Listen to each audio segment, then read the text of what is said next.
A'udzubillahi minasyaitonirrajim. Bismillahirrahmanirrahim. Alhamdulillahi rabbil alamin. Ar-Rahmanirrahim. Maliki yaumiddin. Iyyaka na'budu wa iyyaka nasta'in. Ihdinas siratal mustaqim, siratal ladzina an'amta 'alaihim ghairil maghdubi 'alaihim waladdallin. Amin. Rabbi shrah li sadri wa yassir li amri wahlul 'uqdatam min lisani wa yafqahu qawli. Allahumma rabbi shalli ala Muhammad waftah min khairi kulli muflih. Ya Rahman ya Rahim, kami berlindung kepadamu dari ilmu-ilmu yang tidak bermanfaat. Kami berlindung kepadamu dari hati yang tidak khusyuk dan hati yang tidak berterima kasih. Dan kami berlindung kepadamu dari doa-doa yang tidak dikabulkan. Ya Rahman, Ya Rahim, perkenankan aku bisa mendapatkan cahayamu, mendapatkan hikmahmu dalam memberikan paparan mengenai ilmumu ini, dan semoga bermanfaat untuk kami semua, dunia dan akhirat. Amin, Ya Rabbal Alamin. Oke, baik teman-teman semua dan juga rekan-rekan dosen, kita akan ngobrol santai aja ya, nggak usah formal-formalan ya, Bu Yus ya, capek formal-formal itu. Letih, lesu, apalagi ini sore-sore, enaknya tidur gini ya, Ferdiansyah ya, enaknya tidur jam segini ini. Oke, baiklah kita akan bicara sedikit mengenai sejarahnya aja gitu ya. Jadi kalau teman-teman pernah ngambil psikologi psikologi agama dengan Bu Yanti kalau nggak salah, barangkali sudah pernah dengar sejarah mengenai psikologi Islam ini gitu ya. Jadi kalau kita ngomong soal istilah psikologi, teman-teman semua pasti sudah tahu dong apa artinya psikologi, apa itu definisi psikologi gitu ya. Ada bisa bantu Bu Yanti nggak kalau dalam psikologi umum itu definisinya psikologi itu apa sih teman-teman? Ada bisa bantu? Atau diketik aja kalau malu ngomongnya langsung gitu, boleh diketik gitu. Psikologi itu apa sih gitu? Kalau psikologi kontemporer, psikologi umum, ya istilah definisi psikologi itu apa sih gitu? Boleh nggak diketikin? Atau kalau bisa raise hand. Ada yang bisa? Oke, silakan Taskia Aulia Yuliana. Persilakan, silakan di-unmute saya. Ya, Ibu izin jawab ya. Saya Taskia dari kelas 20, dari angkatan 2020 kelas B. Yep. Secara gambaran umumnya, psikologi itu ilmu yang mempelajari tentang perilaku manusia, Ibu. Tentang perilaku manusia, baiklah. Perilaku manusia, siap, baiklah. Yang lain ada yang mau nambahkan? Ada yang mau menyempurnakan definisinya? Makasih Taskia. Yang lain? Satu atau dua orang lagi. Satu ada cewek, cowok dong satu ini. Yang cowok dan yang cowok ada di chat kalau nggak salah ini. Kalau Aisyah mengatakan psikologi adalah ilmu yang mempelajari tingkah laku dan proses mental. Oke, good. Kalau ini siapa? MJ Jidan Rashid. Ya, psikologi adalah ilmu yang mempelajari kejiwaan manusia melalui manifestasinya, yaitu dari perilakunya. Keren, bahasanya keren. Oke, baiklah. Oke, cukup ya rasanya. Oke. Nah, sekarang kita mau lihat. Jadi, coba-coba teman-teman rasakan ya perbedaan antara definisi psikologi kontemporer ini dengan definisi psikologi Islam gitu ya. Kalau psikologi dalam istilah bahasa Arabnya gitu ya, kalau translate ke dalam bahasa Arab ya, itu dikatakan adalah ilmu yang mempelajari, yang membongkar habis rahasia potensi-potensi manusia. Itu dia ya. Jadi ini adalah sebuah ilmu ya, sebuah ilmu yang membongkar habis dalam pengertian kearaban ya, kalau psikologi itu adalah ilmu yang membongkar habis ya semua rahasia tentang potensi manusia, baik itu potensi buruk maupun potensi yang baik. Ya, itulah sebenarnya psikologi dalam istilah kearaban gitu. Nah, sekarang kalau kita tanya gitu kan ya, apa itu psikologi Islam gitu ya? Kalau tadi psikologi dalam bahasa Arabnya artinya begitu maknanya, psikologi Islam itu apa? Ya, jadi nggak usah pusing-pusing teman-teman kalau ngomong soal psikologi Islam pasti itu hubungannya adalah menggunakan sistem nilai Islam gitu ya.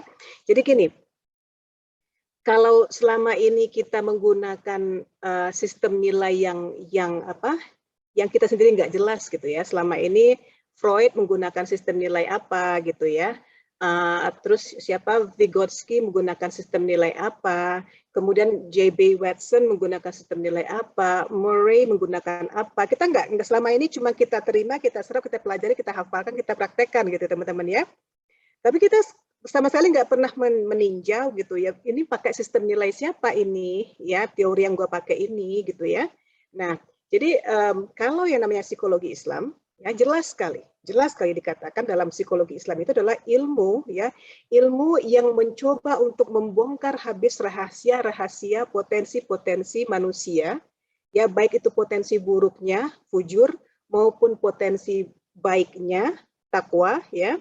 Kemudian apa dinamika dan interaksi antara aspek-aspek kejiwaan yang ada nanti kita bahas ya dalam keilmuan itu. Jadi yang mempengaruhi perilaku ya, cara merasa, cara berpikir dan cara berlaku seorang manusia. Itu dia psikologi Islam ya. Jadi psikologi Islam itu standar nilainya jelas teman-teman. Standar nilainya adalah Al-Qur'an dan hadis. Jadi kalau kita mengadakan studi dalam psikologi Islam, kita tuh nggak menguji apakah ayat ini valid atau enggak gitu. Ya, ayat Quran ini valid apa enggak, hadis sahih ini valid apa enggak itu lagi yang kita lakukan. Kita sudah berasumsi sami'na wa ata'na, artinya kita sudah berasumsi bahwa apapun yang ada di Quran maupun hadis itu sudah benar. Gitu ya. Jadi apapun teori-teori, filosofi-filosofi, pendapat-pendapat yang konsisten dengan kebenaran Quran itu kita ambil. Sedangkan yang nggak konsisten dengan kebenaran Quran itu nggak bisa kita ambil, ya kita tolak. Jadi bukan berarti mentang-mentang kita, wah kita psikologi Islam nih, kalau gitu kita nggak mau lagi pakai apapun teori lain, nggak boleh gitu ya. Selama teori-teori lain itu ya nggak bertentangan dengan Islam, dengan sistem nilai Islam, kita ambil itu karena Allah mengatakan gitu kan ya. Ilmu itu Allah bukakan untuk semua orang loh. Semua orang, mau kafir, mau Kristen, mau Buddha, mau Hindu, mau Islam gitu ya. Tapi siapa yang betul-betul menggunakan akalnya lah yang akan mendapatkan ilmu yang hak itu. Contohnya kita menggunakan ilmunya Freud, for example, gitu ya. Freud adalah orang yang sangat benci dengan yang namanya istilah Tuhan. Ya, dia nggak percaya sama Tuhan. Sistem nilainya jelas mengatakan kalau orang yang bertuhan itu orang yang bodoh, orang yang berhalusinasi, ya, seperti orang sakit jiwa, gitu ya, dalam keadaan trance, gitu ya. Jadi manusia itu dianggap oleh Freud sebagai makhluk yang dasarnya sudah buruk, kemudian hanya potensi buruk yang ada, kan kita di-lead, kita itu digerakkan oleh yang disebut dengan unconscious drive gitu ya. Itu sudah belajar barangkali teman-teman ya. Itu kata Freud. Lalu ada lagi nanti kata tentang behaviorist misalnya. Behaviorist mengatakan manusia itu hanyalah produk dari interaksi dia dengan lingkungannya gitu. Jadi nggak punya pikiran, nggak punya rasa, nggak punya apa-apa di atas di dalam kepala itu. Yang ada hanyalah kalau gua senyum tiap hari sama orang ini membalas senyum, artinya gua akan tetap tersenyum dengan orang ini, gua pertahankan gitu. Kalau gue jahat sama orang ini, kemudian orang ini tetap baik sama gue jahat lagi dia baik, ya udah gue pertahankan. Jadi kita itu betul-betul kayak binatang gitu loh teman-teman gitu ya, kayak mesin gitu ya, hanya terpengaruh dari lingkungan, nggak ada pikiran dalam otak kita bahwa kita itu mungkin merasa berkontemplasi, nggak ada itu behaviorist contohnya. Nah, yang agak malu-malu, jadi agak malu-malu mengakui adanya ketuhanan gitu ya, karena dalam semua ilmu-ilmu psikologi yang sering kita temui ini para pionir-pionirnya kan nggak suka dengan istilah Tuhan gitu ya. Mati-matian mereka tuh menghilangkan spirituality dari teori-teori mereka karena dikira nanti nggak keren gitu ya. Nah, tapi pada akhirnya kesininya, contohnya nih psikologi positif teman-teman ya. Itu psikologi positif itu memasukkan aspek-aspek biologis, memasukkan aspek-aspek biologis juga ada di situ, keunikan manusia, masuk juga di situ behaviorismnya, masuk juga di situ unsur spiritualitasnya, walaupun mereka nggak mengatakan agama ya, tapi mereka mengakui bahwa spiritualitas itu keyakinan bahwa ada sesuatu yang maha segala itu penting untuk kesehatan jiwa seseorang. Nah, tapi sayangnya ya psikologi positif itu tidak sempurna membongkar habis semua potensi-potensi yang ada di jiwa manusia itu, teman-teman. Jadi mirip dengan, jadi kalau yang namanya psikologi positif itu, kalau teman-teman pernah belajar tentang tiga filosofi dasar dari ilmu psikologi itu ya, ada yang mengatakan original sin ya, oleh Saint Augustine yang mengatakan kita lahir dalam potensi buruk gitu ya. Apalagi kemudian teori Jean-Jacques Rousseau mengatakan bahwa kita lahir dalam keadaan baik ya, kita akan baik selama-lamanya, nggak apa-apa gitu ya. Semuanya baik. Kemudian kalau untuk yang ada teori blank slate dari John Locke mengatakan bahwa kita itu lahir putih bersih seperti kertas. Nah, Islam nggak begitu, teman-teman ya. Islam nggak mengatakan kita lahir buruk atau lahir baik atau kosong, nggak begitu ya.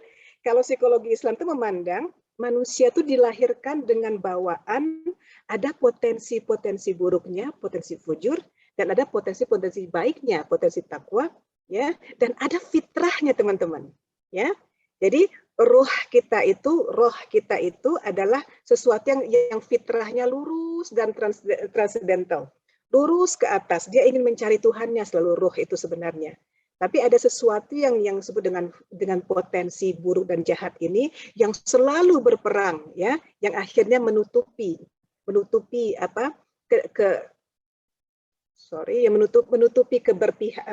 keinginan dari roh itu untuk selalu dekat dengan Tuhannya dan memenuhi janjinya kepada Tuhannya. Itu kira-kira, teman-teman ya.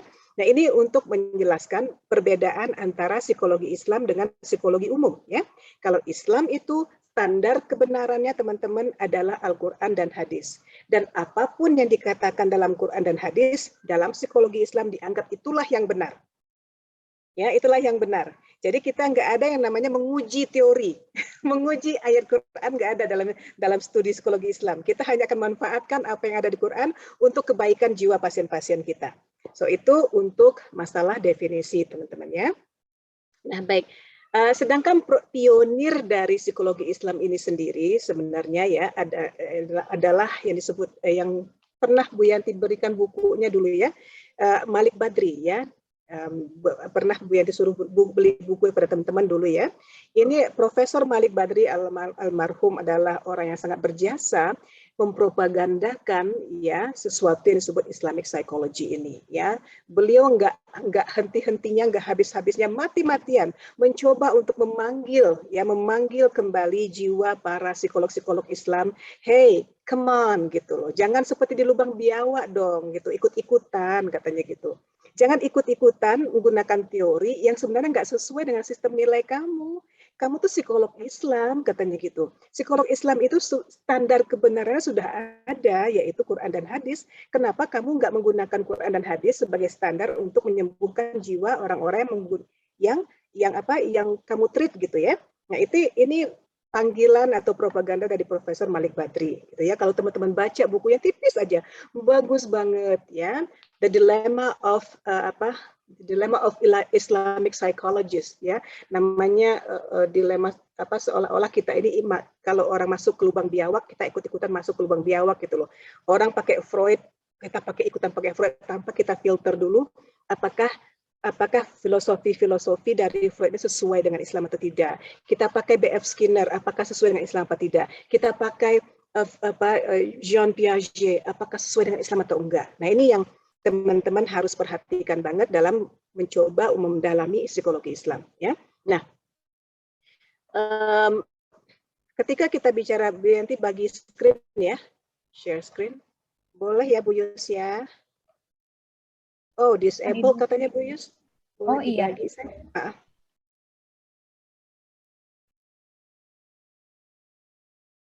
Enggak, Bu Yanti sudah dijadikan close, dicoba lagi Bu Yanti. Enggak. Baik, terima kasih Pak Oka. Bagaimanakah? Bisa kelihatankah? Bisa ya? Sudah Bu. Sudah kelihatan, baiklah gitu ya. Aduh punten, ini PowerPoint-nya nggak sekeren PowerPoint teman-teman ya. Bu Yanti masih aja begini-begini aja, belum pakai apa namanya yang keren itu? Lupa namanya Bu Yus. Canva ya Bu. Canva nggak belum pede pakai Canva, akan segera latihan ya. Baik teman-teman, sorry ya ini PowerPoint-nya. Baik. Jadi agenda kita hari itu makanya waktu Bu Yus nanya, Bu Yanti berapa waktunya? Aduh, boleh sejam nggak gitu ya, tahan nggak ya sejam? Mudah-mudahan tahan ya. Tapi kalau mudah-mudahan Bu Yanti bisa menyingkatnya, tapi masuk gitu teman-teman ya. Jadi agenda kita tuh banyak sekali. Kita akan mencoba untuk mengetahui apa itu landasan filosofisnya dari psikologi Islam, psikologi kepribadian Islam, tentang dimensi-dimensi tingkah laku manusia, tentang struktur kepribadian, tentang segala macam ya. Yang bagaimana caranya psikologi Islam memandang kepribadian. Itu juga kelihatan dari cara pandang ini, gitu ya teman-teman. Nah, tadi kita sudah ngobrol apa itu dengan psikologi Islam. Ada nggak bisa mengulang apa sih yang maksud dengan psikologi Islam itu? Yang bisa mengulang satu orang aja. Punten. Bukti bahwa ada yang nyimak gitu ya. Silakan teman-teman, ada yang mau menjawab. Tadi kalau dengan bahasa teman-teman sendiri aja, nggak usah pakai bahasa Bu Yanti, nggak usah pakai bahasa keren-keren. Kira-kira dari yang ditangkap teman-teman tuh psikologi sih gitu. Adakah? Silakan. Siapakah itu? Cinta.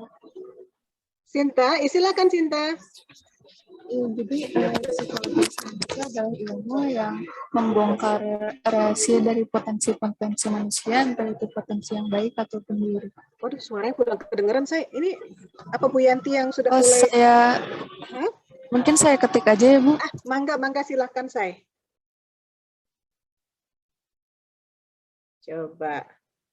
Psikologi Islam adalah sebuah ilmu yang membongkar habis potensi-potensi manusia, baik itu mau itu baik atau buruk. Boleh, bagus.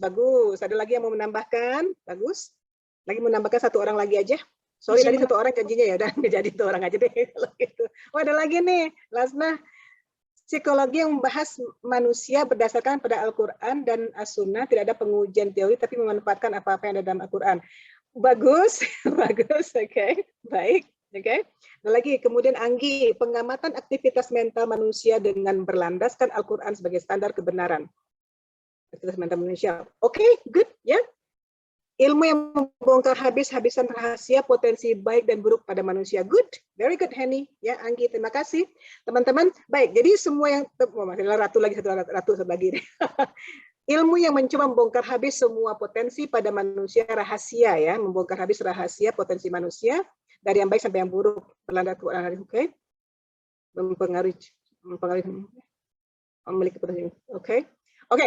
Jadi kalau Bu Yanti boleh simpulkan apa-apa yang teman-teman katakan itu ya, jadi teman-teman sudah menangkap dong maknanya gitu ya, bahwa sebenarnya kita itu menggunakan sistem nilai yang sudah ada yaitu Al-Quran dan Hadis sebagai landasan teori-teori kita, landasan treatment-treatment kita gitu ya. Jadi sandaran kita hanya Al-Quran dan hadis-hadis sahih saja. Dan apa yang sudah benar, ya apa yang sudah ada di Quran dan hadis itu kita anggap sebagai aksioma atau sudah benar. Ya, nggak untuk diuji lagi. Oke, baik.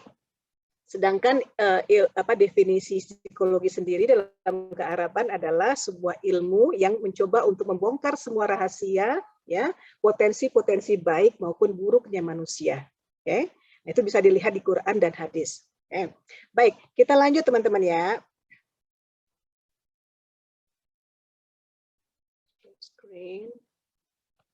Baik. Terima kasih untuk perhatiannya teman-teman, luar biasa, bagus sekali. Kemudian kita lihat sekarang ya apa yang dimaksud dengan psikologi kepribadian berdasarkan perspektif Islam. Tadi kita sudah ngobrol soal soal berbagai macam perspektif mengenai kepribadian gitu ya. Kalau dari psikoanalisis sudah, humanistik sudah, positif psikologi sudah gitu ya, behavioristik sudah.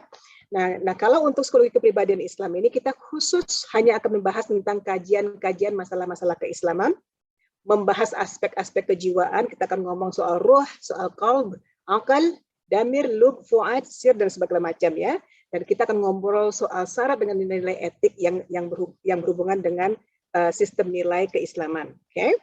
Nah, jadi kalau kita ngomong soal definisi dari yang bisa kita jadikan acuan gitu ya, Psikologi kepribadian Islam adalah studi tentang proses-proses mental yang mendasari terjadinya tingkah laku. Proses-proses mental apa yang terjadi di jiwa kita ini yang membuat kita melakukan sesuatu, berpikir seperti ini, misalnya gitu ya, dan berbicara seperti ini atau merasa seperti ini, ya. Jadi inilah studi tentang psikologi kepribadian dalam pandangan Islam, ya. Nah, contohnya aja gitu ya, dalam Ali Imran ayat 14 dikatakan bahwa pada dasarnya manusia itu menurut Al-Qur'an mempunyai kecenderungan untuk mengumpulkan dan menyenangkan dirinya, ya, dengan harta, dengan jabatan, dengan pujian, ya. Siapa yang suka banget harta, suka banget pujian, suka banget itu ya. Nah, itu jadi jangan sampai merasa aduh gimana ya, masa gua begitu sih? Enggak, itu normal banget teman-teman. Ya, biasa banget. Kalau kita suka dengan keindahan, suka dengan harta, suka dengan itu biasa. Tapi yang enggak biasa itu adalah kalau kita berlebih-lebihan dalam segala hal, gitu ya. Dan Allah mengatakan nanti ada sesuatu yang lebih keren daripada itu yang akan saya berikan, yang membuat kamu bahagia, dan itu bukan semua yang kamu kumpulkan itu, kata Allah. Ya, nanti kita bicara lebih jauh. Nah, sekarang kepribadian sendiri ya dalam pandangan Islam adalah suatu sifat yang khas, yang unik yang dimiliki oleh seseorang individu yang merupakan penggabungan ya dan merupakan penggabungan atau integrasi atau dinamika yang terjadi antara apa yang dibawa sejak lahir dan faktor lingkungan. Jadi kalau begitu kita tidak setuju dengan apa yang dikatakan kita lahir seperti selembar kertas putih, teman-teman. Kita bukan lahir dengan polos, nggak ada apa-apa. Ya, dan kita juga nggak benar juga menganggap pandangan bahwa kita lahir dengan dosa seperti kata original sin, kata Saint Augustine gitu ya, bahwa kita lahir dengan dosa makanya harus perlakukan dengan strength, dengan keras gitu ya, karena ini penuh dosa nih bayi kecil ini gitu ya. Itu juga enggak. Atau kita dianggap baik aja semua juga enggak. Jadi kita ini betul-betul ada potensi-potensi bawaan yang kita bawa ya dari waktu kita lahir, karena interaksi dengan lingkungan yang membentuk kepribadian itu ya. Jadi orang nggak selamanya buruk, nggak selamanya baik, dan nggak selamanya polos gitu ya, kira-kira ya pandangan dari Islam. Nah, jadi manusia itu sendiri ya, kepribadian itu sendiri merupakan paduan antara materi dan roh. Apa itu maksudnya materi dan roh itu ya? Jadi jasad dan jiwa. Materi dan roh itu artinya jasad dan jiwa. Kalau materi itu atau jasad itu ya, tujuannya adalah untuk menyenangkan jasad itu. Menyenangkan badan, menyenangkan bagaimana cara supaya kita senang, happy. Nah, itu dia maunya jasad. Tapi kalau roh maunya selalu mencari Tuhannya. Suci, lurus, bersih. Nah, itu adalah integrasi itu ada. Jadi di masing-masing kita ini terlahir dengan fitrah seperti itu, teman-teman. Menurut pandangan psikologi kepribadian Islam gitu ya. Nah, jadi kita ini walaupun kita lahir dengan fitrah yang sama, yaitu fitrah untuk bertuhan ya, tapi ada beberapa keunikan-keunikan yang akan membedakan kita ya. Banyak hal yang mempengaruhi kenapa kita jadi unik dan berbeda, nanti kita bicarakan lebih jauh di diskusi. Tapi yang pasti dalam psikologi kepribadian Islam dikatakan bahwa dalam masalah emosi saja ya, dalam Quran dan hadis dikatakan ada 3 jenis emosi manusia ini ya. Ada orang yang lekas marah, lekas reda, lekas marah susah reda. Nah, kira-kira teman-teman yang bagian mana nih? Mau tanya Bu Yus nih. Bu Yus bagian mana emosinya Bu Yus? Lekas marahkah, lekas redakah, atau lekas marah susah reda Bu Yus? Lekas marah susah reda Bu saya. Lekas marah susah reda. Oke. Nah, kalau Bu Yanti tuh lekas marah, lekas reda, teman-teman tuh. Sebenarnya bawaannya begitu bawaannya gitu ya. Coba kalau Nabila gimana Nabila? Nabila Salsabil Fasya. Kira-kira di mana Nabila? Lekas marah, susah reda sih. Sama dengan Bu Yus. Baiklah ya. Itu kita harus kenali diri kita dengan seperti itu. Bagus sekali mengenali diri. Bagus sekali ya. Baik. Dan juga dikatakan dalam Al-Quran dan hadis bahwa manusia juga memiliki potensi atau predisposition, kecenderungan yang berbeda-beda dalam masalah intelektualitas ya. Ada yang disebut dengan tanah yang subur, tanah yang gersang dan cadas, teman-teman. Ya, asik banget ya analoginya gitu ya. Jadi kalau tanah yang subur itu dimaksudkan adalah ada orang yang terlahir nggak tahu, pokoknya apapun gampang banget belajar, teman-teman. nggak sibuk apa baca-baca buku, tapi apapun dia baca langsung lengket di kepalanya gitu. Menghafal gampang, belajar gampang, mengajarkan gampang, mempraktekkan gampang. Ada loh orang begitu itu. Ya, mudah-mudahan kita termasuk orang-orang itu gitu ya. Amin amin ya rabbal alamin gitu ya. Jadi tanah yang subur disebut oleh Rasulullah itu ya. Kemudian ada yang disebut dengan tanah yang gersang, teman-teman. Dia belajar gampang, menghafal gampang, tapi mempraktekkan susah, mengajarkan susah. Ada yang begitu orang terlahir begitu, ya. Nah, teman-teman silahkan analisis diri sendiri aja lah nanti ya. Oke. Kemudian ada orang yang cadas, teman-teman. Semuanya enggak. None of the above kalau dalam ujian kita ya, none of the above gitu ya. Pinter enggak, belajar susah gitu ya, menghafal susah, mempraktekkan susah, apalagi mengajarkan gitu ya. Ini ada orang begitu juga. Nah, baik teman-teman, kira-kira dalam hati sajalah gitu, kira-kira intelektual teman-teman ada di mana gitu ya. Nah, kalau ternyata ada misalnya di tanah yang subur, bersyukurlah, alhamdulillah gitu ya, dimanfaatkan sebaik-baiknya. Tanah yang gersang, diimprove. Yang cadas, mati-matian berusaha, karena kita itu bisa berubah kok ya. Otak kita aja sifatnya plastis, bisa berubah kok, saraf-saraf kita, susunannya, komponen-komponennya bisa berubah tempatnya, besarnya, volumenya bisa berubah ya. Kita bisa berubah insya Allah ta'ala. Oke? Baik, sekarang mari kita lihat kembali ya, bagaimana landasan filosofis tentang manusia menurut perspektif Islam. Kalau menurut filosofika psikoanalisa tadi apa? Ya, kita itu dikendalikan oleh unconscious, kita itu pada dasarnya buruk, makanya kita tuh kerjaan ego itu kerjaannya untuk memfasilitasi itu dengan cara yang oke gitu kan, super ego melarang-larang, pokoknya kita tuh potensinya memburuk gitu ya. Ya, id itu buruk banget gitu ya. Kita tuh sebagian besar tuh id sebenarnya katanya gitu ya. Nah, kerjaan kita mengatur si id mulu gitu. Nah, kalau humanistik mengatakan kita itu unik ya, kesatuan antara biologis, psikis dan spiritual gitu ya. Spiritual tuh nggak persis Tuhan maksudnya ya. Tapi keyakinan bahwa ada sesuatu di atas kita itu spiritualitas. Kemudian behaviorisme tadi yang dikatakan kita itu produk lingkungan gitu ya. Tindakan-tindakan kita nggak bertanggung jawab terhadap apa tindakan-tindakan kita, lingkunganlah yang mengatur kita semua. Itu ngeles banget, bisa ngeles kalau pakai behavioristik ya. Kalau positif juga begitu ya, agak mirip-mirip sedikit ke Islam ya, kita fokus pada elemen-elemen baik saja, karena semuanya kalau kita fokus pada baik-baik saja, kita akan baik-baik saja, akan gampang-gampang saja dan bahagia ya. Hampir seperti Islam, tapi enggak ternyata ya. Nah, kalau Islam memandang bagaimana? Manusia itu bagaimana menurut Islam ya. Nah, dalam psikologi kepribadian Islam dikatakan manusia itu adalah makhluk yang paling sempurna. Coba teman-teman bandingkan dengan binatang atau dengan pohon, kan sama-sama makhluk hidup ya. Mana yang lebih keren postur kita aja gitu ya.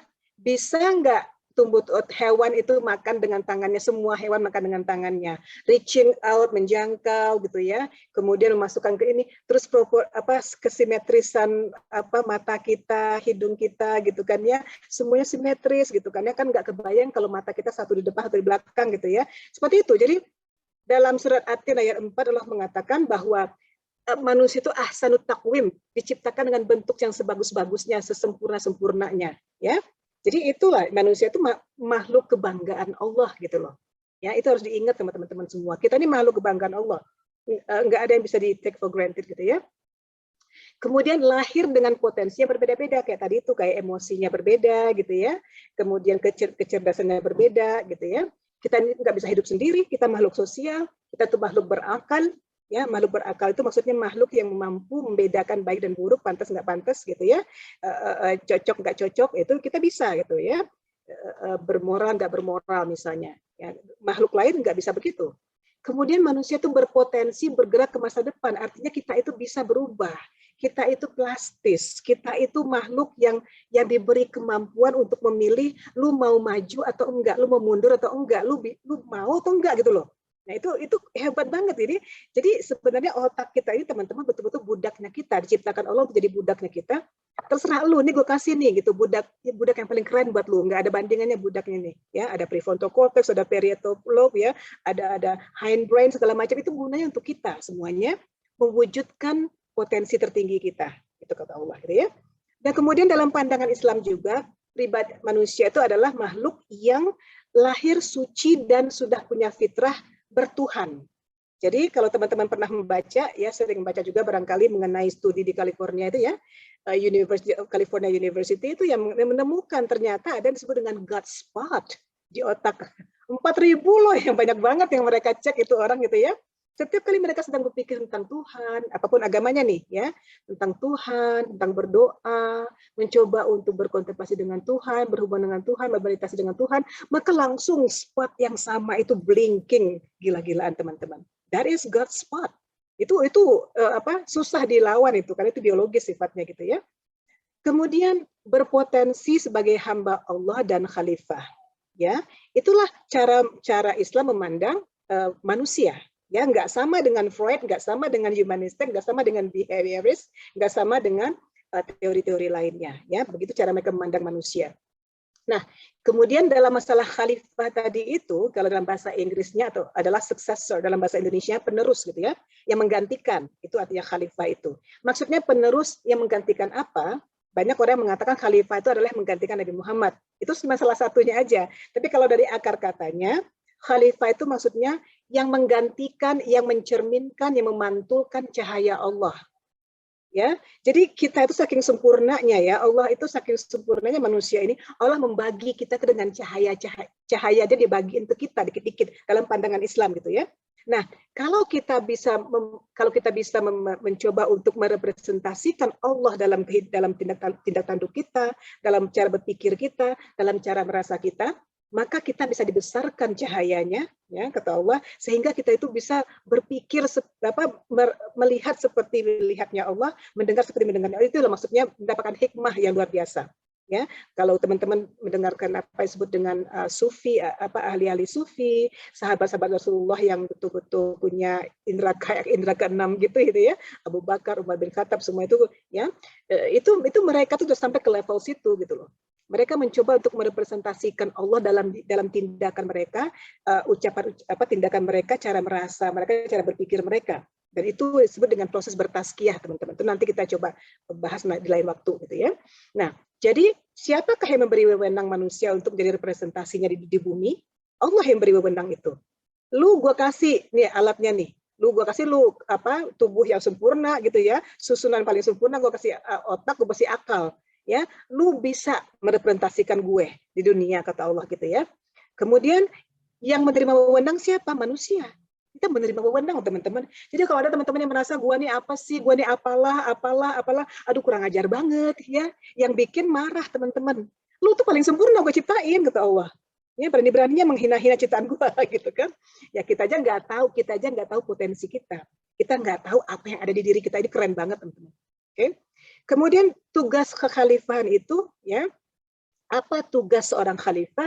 Rahmatul lil alamin, memantulkan cahaya Allah, memantulkan sifat-sifat Allah ya dengan cermin yang jernih itu tadi ya kepada seluruh alam semesta. Ya, dan untuk itu kita wajib berilmu. Nggak bisa seseorang menjadi orang yang menjadi rahmat bagi alam semesta kalau dia nggak tahu apa-apa, nggak punya ilmu ya. Dan kewajiban ini adalah kewajiban kita sampai mati, teman-teman ya. Nah, ini cara memandang manusia tadi itu. Oke.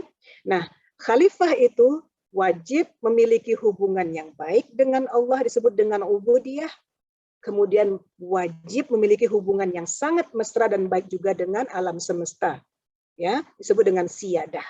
Begitulah caranya psikologi Islam melihat kepribadian pada manusia itu ya, potensi-potensi manusia. Oke. Nah, sekarang kita lihat dimensi-dimensi kepribadian manusia menurut psikologi Islam, teman-teman. Ya, coba kita lihat di sini ya. Manusia itu memiliki dimensi atau aspek biologis. Manusia itu makan, minum, ya, melakukan hubungan seks, ya, dengan istri dan suaminya. Kemudian suka kepada kesenangan, suka mengumpulkan yang indah-indah, suka ya, itu dimensi apapun yang dilakukan oleh makhluk hidup lainnya, ya, seperti binatang. Manusia punya itu dimensi itu. Okay? Jadi jangan merasa bahwa yang namanya yang makan, minum dan seks segala macam itu hanya kita loh, binatang juga gitu ya. Tumbuh-tumbuhan juga minum, juga kawin gitu ya. Kemudian ada dimensi psikologisnya. Nah, ini yang membedakan manusia dengan ciptaan lainnya. Ada akal kreatif, ya, adalah makhluk yang ahsanut taqwim, makhluk yang paling sempurna, mampu berpotensi jadi khalifah. Nah, ini potensi ini nggak punya makhluk lain, hanya manusia saja. Itu dimensi psikologis dari seorang manusia menurut psikologi Islam. Kemudian manusia dalam dimensi sosialnya butuh kebersamaan. Manusia itu manusia yang benar itu nggak akan hidup sendirian seumur hidupnya. Ya, dia butuh kebersamaan. Nah, kalau sampai ada orang yang kayak apa hikikomori ya, Bu Yus, hikikomori 3 tuh, yang di Jepang banyak banget sekarang, di Korea juga, Indonesia juga banyak kayaknya sekarang. Hikikomori 3 yang nggak mau keluar kamar lagi, di internet aja. Iya ya. Ya, itu sudah banyak banget sekarang, teman-teman. Apakah itu artinya mental yang sehat? Tidak, teman-teman. Itu adalah mental yang sakit, teman-teman, ya. Jadi seharusnya manusia normal itu butuh kebersamaan, nggak bisa sendirian. Oke? Makanya itu dianggap sebagai penyakit jiwa, bukan lagi orang normal. Kemudian ada manusia dalam dimensi spiritualnya, ya. Jadi setiap manusia itu, apapun agamanya, sebenarnya punya, walaupun orang tuanya ateis sekaligus, ya, anak yang lahir itu punya fitrah bertuhan. Ya, itu dalam pandangan psikologi Islam. Nah, bagaimana dengan struktur kepribadian ya, teman-teman? Ya, kalau dalam menurut Chaplin, dia dikatakan bahwa struktur kepribadian adalah suatu integrasi dari sifat-sifat dan sistem-sistem yang membentuk kepribadian, itu katanya gitu ya. Nah, jadi kalau dalam psikologi Islam ada 3 aspek yang mempengaruhi kepribadian. Dalam psikologi Islam 3 aspek, ya. Ada dimensi jismiyah atau jasad, dimensi ruhaniyah, aspek spiritual, dan dimensi nafsiyah, yaitu ada nafs, akal, dan kalbu. Sebentar lagi boleh dijelaskan apa itu akal, nafs, dan kalbu itu, ya.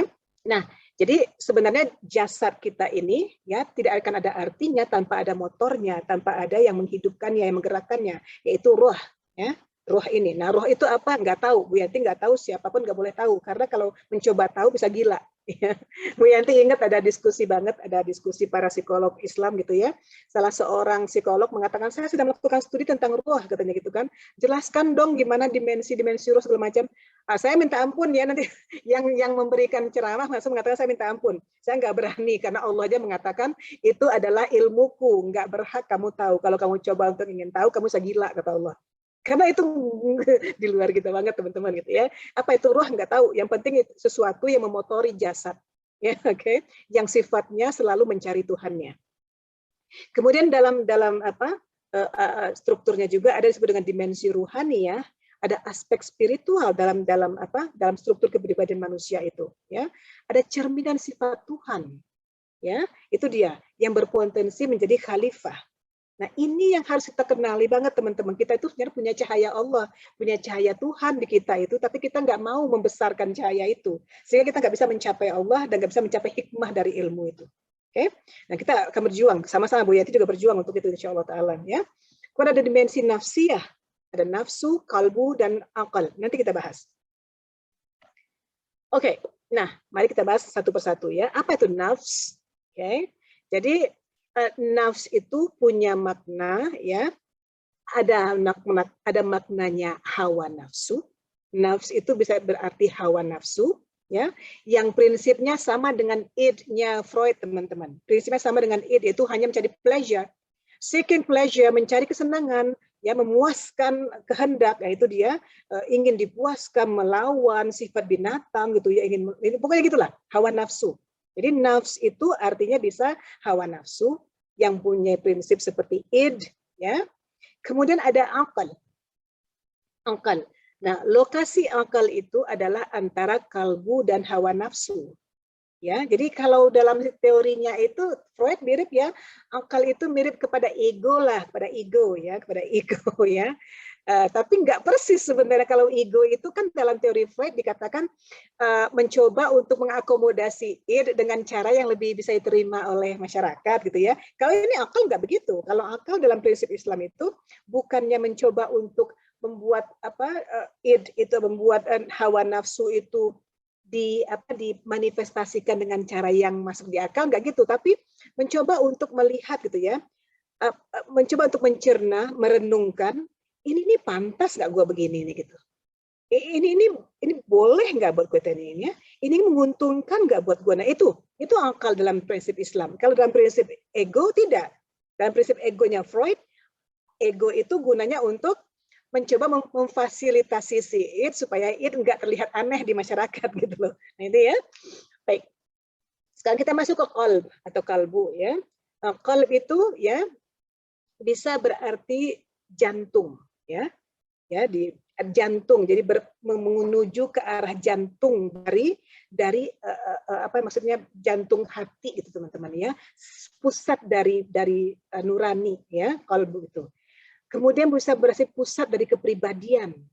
Kemudian kalau kita sampai kepada level yang sangat tinggi gitu ya, ketika akal kita menang melawan hawa nafsu, begitu kalbu itu akan mencapai nur ilahi. Itu disebut dengan orang-orang yang diberi hikmah teman-teman. Orang-orang diberi hikmah itu adalah orang yang berhasil membesarkan cahayanya ya melalui usaha memenangkan akalnya daripada hawa nafsunya. Itu disebut dengan orang yang berhasil mencapai kalbu samin, namanya kalbu yang berhasil mencapai nur ilahi. Mata batinnya tuh sensitif banget teman-teman. Kalau ada orang mengatakan dia bisa merasakan kapan dia akan mati gitu kan ya. Dia bisa merasakan ini orang ini nggak benar, ini orang salah, ini orang ini berbahaya nih. Ini betul-betul tepat, nggak ngarang-ngarang, dia nggak kayak siapa tuh yang di TV-TV gitu kan ya. Nggak begitu, nggak tarot-tarot gitu, nggak. Dia tahu persis. Ada yang misalnya mau dikunjungi udah tahu dia, si Anu mau mengunjungi gua nih gitu. Udah tahu. Nah, ini dia. Nah, mata batin itu betul-betul diasah kalau dia bisa memenangkan akalnya melawan hawa nafsunya. Nah, itu berat sekali teman-teman gitu ya. Baik. Jadi kalau dalam konsep ini ya, fungsi kalbu adalah pemandu, pengontrol, pengendali semua tingkah laku manusia gitu ya. Baik. Nah, sekarang kita lihat kepada nafsu ya. Nafsu sendiri ya dalam bahasa Arabnya berasal dari huruf nun fa ya. Ya, nafs ya, nun fa ya. Jadi kalau artinya adalah segala sesuatu yang menyerupai, yang berwujud ya, segala sesuatu yang menyerupai, yang berwujud, yaitu berwujud manusia, hewan, tumbuh-tumbuhan gitu ya. Disebut dengan nafsu. Dan kalau dalam kamus besar bahasa Indonesia artinya keinginan yang kuat untuk melakukan perbuatan baik atau buruk ya. Kalau Quraisy Shihab mengatakan dorongan yang menarik manusia ke bumi. Jadi kalau dorongan yang menarik manusia ke bumi itu membuat kita menjadi seperti binatang katanya. Ya. Jadi kalau nafsu itu tak terkendali, kita seperti binatang. Semakin kuat tarikannya itu ke bumi, artinya semakin dekat kepada sifat-sifat binatang. Itu kata Quraisy Shihab ya. Ada lagi nanti sesuatu yang akan menarik kita ke atas ya. Nah, itu ibu dengan dorongan menarik kepada potensi malaikat atau takwa. Nanti kita bicarakan di Asy-Syams ayat 8 itu dikatakan ya fa'alhama fujuraha wa taqwaha ya untuk yang memberikan. Jadi kita ini sudah diberikan potensi oleh Allah fujur dan takwa itu dari lahir teman-teman. Kita ini nggak terlahir suci, nggak terlahir kotor juga, tapi dua-duanya teman-teman punya potensi itu. Ya, fa'alhama fujuraha wa taqwaha kata Allah. Ya, yang memberikan potensi baik dan buruk itu. Oke. Jadi nafsu itu adalah bagian dari jiwa yang mendorong, yang memotivasi kita melakukan suatu tindakan yang ya baik itu yang menyebabkan kita berhasil atau yang gagal. Itu nafsu. Itu nafsu ya. Nah, apa bedanya nafsu dengan hawa nafsu, teman-teman? Ya, kalau hawa nafsu itu adalah sesuatu nafsu yang kebablasan ya. Nanti kita bicarakan lebih jauh. Nah, kekuatan nafsu itu apa power dari nafsu itu? Dia itu bisa mendorong, ya, bisa mendorong gitu ya. Jadi teman-teman bisa lihat di sini, kalau yang mendorong itu disebut dengan al-syahwat, ya. Kalau nafsu yang mendorong itu disebut dengan al-syahwat. Kemudian ada nafsu yang menghindar melakukan sesuatu disebut dengan al-ghadab, ya. Jadi kalau al-syahwat itu, ya, dorongan mengikuti semua yang menyenangkan ya, yang menyenangkan itu disebut dengan al-syahwat. Oke. Nah, ini nanti kalau dia bisa dikendalikan oleh kalbu yang baik maka akan positif hasilnya. Ya, kita itu perlu nafsu karena nggak mungkin manusia tanpa nafsu. Kalau manusia nggak punya nafsu malaikat dong. Gitu. Tapi kita bukan malaikat, bukan setan, itu teman-teman. Makanya nafsu itu harus dikendalikan atau dikekang ya. Nah, tugas kita adalah mengekang, menjinakkan nafsu tadi dengan cara memanfaatkan akal dan kalbu kita. Nanti kita bahas lebih jauh lagi. Nah, kemudian 3 jenis nafsu yang dikenal dalam psikologi Islam adalah nafsu yang apa ya, jadi kalau secara fitrahnya aja teman-teman ya, kalau nafsu, kata nafsu sendiri secara fitrahnya itu dalam Quran disebutkan sebagai sesuatu yang jahat. Tapi ada nafsu yang terkontrol. Nafsu yang terkontrol itu ya yang dinamakan dengan nafsu mutmainnah. Nafsu yang tenang dalam derita dan bahagia. Kalau coba teman-teman tanya diri sendiri deh ya, tanya teman-teman diri sendiri. Kira-kira kalau dapat musibah bisa tetap mengatakan alhamdulillah innalillahi wa inna ilaihi raji'un, tenang saja. Kemudian didapatkan berkabar kebahagiaan langsung mengatakan alhamdulillahirabbil alamin, terima kasih ya Allah, tenang aja gitu. Pernah nggak merasakan begitu? Atau ketika dapat musibah, ya Allah gini-gini amat, kenapa gue gini gitu ya. Kemudian kasih ada kesenangan, iya gitu. Nah, itu kira-kira nafsu mutmainnah apa enggak teman-teman? Yang kalau dikasih kesedihan, wah gila banget, kenapa gini-gini amat nasib gue gitu ya. Kalau dapat kesenangan, iya, yes, gitu. Nah, itu nafsu mutmainnah atau enggak? Bukan, Bu. Bukan. Bukan, Bu. Itu bukan ya. Bukan itu maksudnya mutmainnah. Nafsu mutmainnah itu ya bisa hilang duit 100 juta cuma bisa mengatakan innalillahi wa inna ilaihi raji'un. Alhamdulillah barangkali kurang sedekah gua. Ya. Kemudian harta kita diambil orang dengan cara yang tidak benar gitu, cuma mengatakan innalillahi wa inna ilaihi raji'un. Semoga Allah ada hikmahnya nanti, mudah-mudahan ada hikmahnya. Tenang aja. Kemudian lu kasih kebahagiaan, dapat uang 1 miliar, 3 miliar gitu kan ya. Alhamdulillahirabbil alamin, mudah-mudahan saya bisa menggunakan uang itu kebaikan ya Allah. Tenang aja. Nah, itu nafsu mutmainnah itu, ya.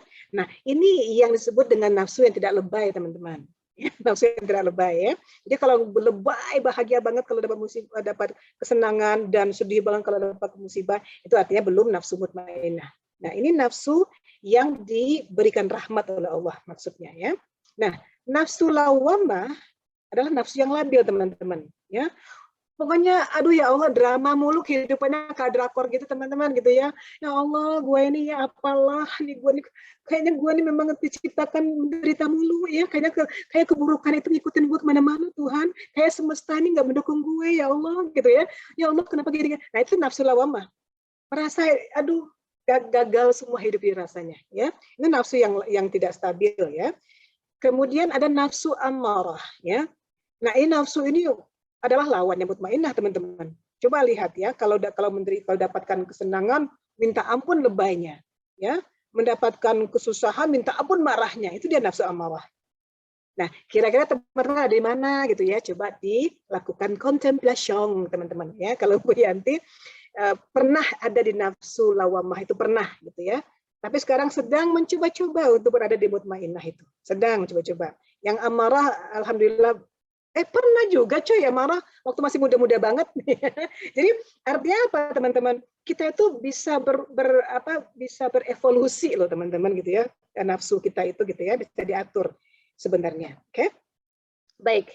Nah, tadi ada kata nafsu, sekarang ada tambahan hawa di depannya. Maka ini betul-betul hakul yakin sisi jahat dari manusia. Kalau kata Freud ini id-nya manusia. Ya, hawa nafsu itu id. Hawa nafsu itu sama dengan id. Merusak aja sifatnya itu. Makanya harus dikendalikan oleh ego dan super ego kata Freud. Nah, kalau dalam Islam bagaimana? Hawa nafsu itu harus dikontrol ya supaya bisa mata batinnya hidup, supaya fitrah kita untuk bertuhan itu hidup ya, bisa membedakan yang benar dan yang salah, bisa mendapatkan hikmah dari ilmu yang betul-betul hak, yang kata Bu Yanti bisa mendapatkan cahaya Allah yang besar tadi itu. Yang kita jadi mengerti semua dengan semengerti-mengertinya, kita mata batin kita tuh halus sekali. Nah ini kalau kita bisa mengontrolnya, mengontrol dengan cara memanfaatkan akal dan kalbu kita. Baik, lanjut ya sedikit lagi dulu. Mudah-mudahan selesai ya Bu Yus ya, maafkan aku gitu ya. Nah, apa itu 4 bagian nafsu menurut Imam Al-Ghazali gitu ya? Ada nafsu keserakahan, amarah, kesenangan duniawi dan syahwat ya. Nah, yang tidak boleh itu adalah kalau kita mengikuti semuanya ini ya, membiarkannya di kebablasan. Itu yang nggak boleh ya. Nafsu yang jahat ini jadi yang liar. Jadi liar sekali dia kalau dibiarkan. Oke? Nah, ini kata Nabi Muhammad SAW kepada kita ya, bahwa janganlah kalian biarkan jiwa bersanding dengan hawa nafsu. Ya, kalbu itu jangan bersanding dengan hawa nafsu. Karena hawa nafsu pasti membawa kehinaan bagi jiwamu. Oke? Mari kita bahas lagi apa itu jiwa nanti ya. Nah, mari kita lihat sebagai akal, sebagai pengendali tingkah laku. Tadi Bu Yanti ngomong soal akal, kalbu, nafsu, ya, nafs, akal, kalbu. Sekarang kita bahas mengenai akal ini. Ya, akal ini berasal dari kata nuha atau kecerdasan dalam bahasa Arab, ya. Ain, qaf, lam, akal. Ain, qaf, lam. Atau kemampuan mengendalikan sesuatu, atau mengendalikan pikiran, mengendalikan perbuatan, mengendalikan perasaan. Itu adalah kemampuan yang hanya diberikan kepada manusia, teman-teman. Hanya kepada manusia sahaja. Oke? Nah, akal ini kalau verbnya atau kata kerjanya adalah menawan atau mengikat atau menyandera, itu ya. Kalau kata kerjanya akalah, ya. Nah, akil, ya, akil balik, gitu ya. Dia sudah akil balik, gitu ya. Artinya orang yang sudah bisa mengikat, mengontrol, menawan hawa nafsunya. Oke? Nah, orang akil balik. Nah, kemudian akal itu adalah pembeda antara yang hak dan yang batil. Berulang-ulang dalam Quran dikatakan mengenai peran akal itu yang membedakan orang yang betul-betul bijaksana, orang-orang yang benar dengan orang yang salah itu dari akalnya. Bagaimana akalnya bekerja? Oke. Nah, potensi untuk memahami dan mendeskripsikan suatu peristiwa itu kerjaannya akal. Ya, akal itu adalah potensi kita untuk memahami, ya, bisa merenungkan. Jadi kalau matahari itu begitu terbit di timur, jadi berarti artinya itu ada yang mengatur. Nah, itulah ya kayak gitu ya.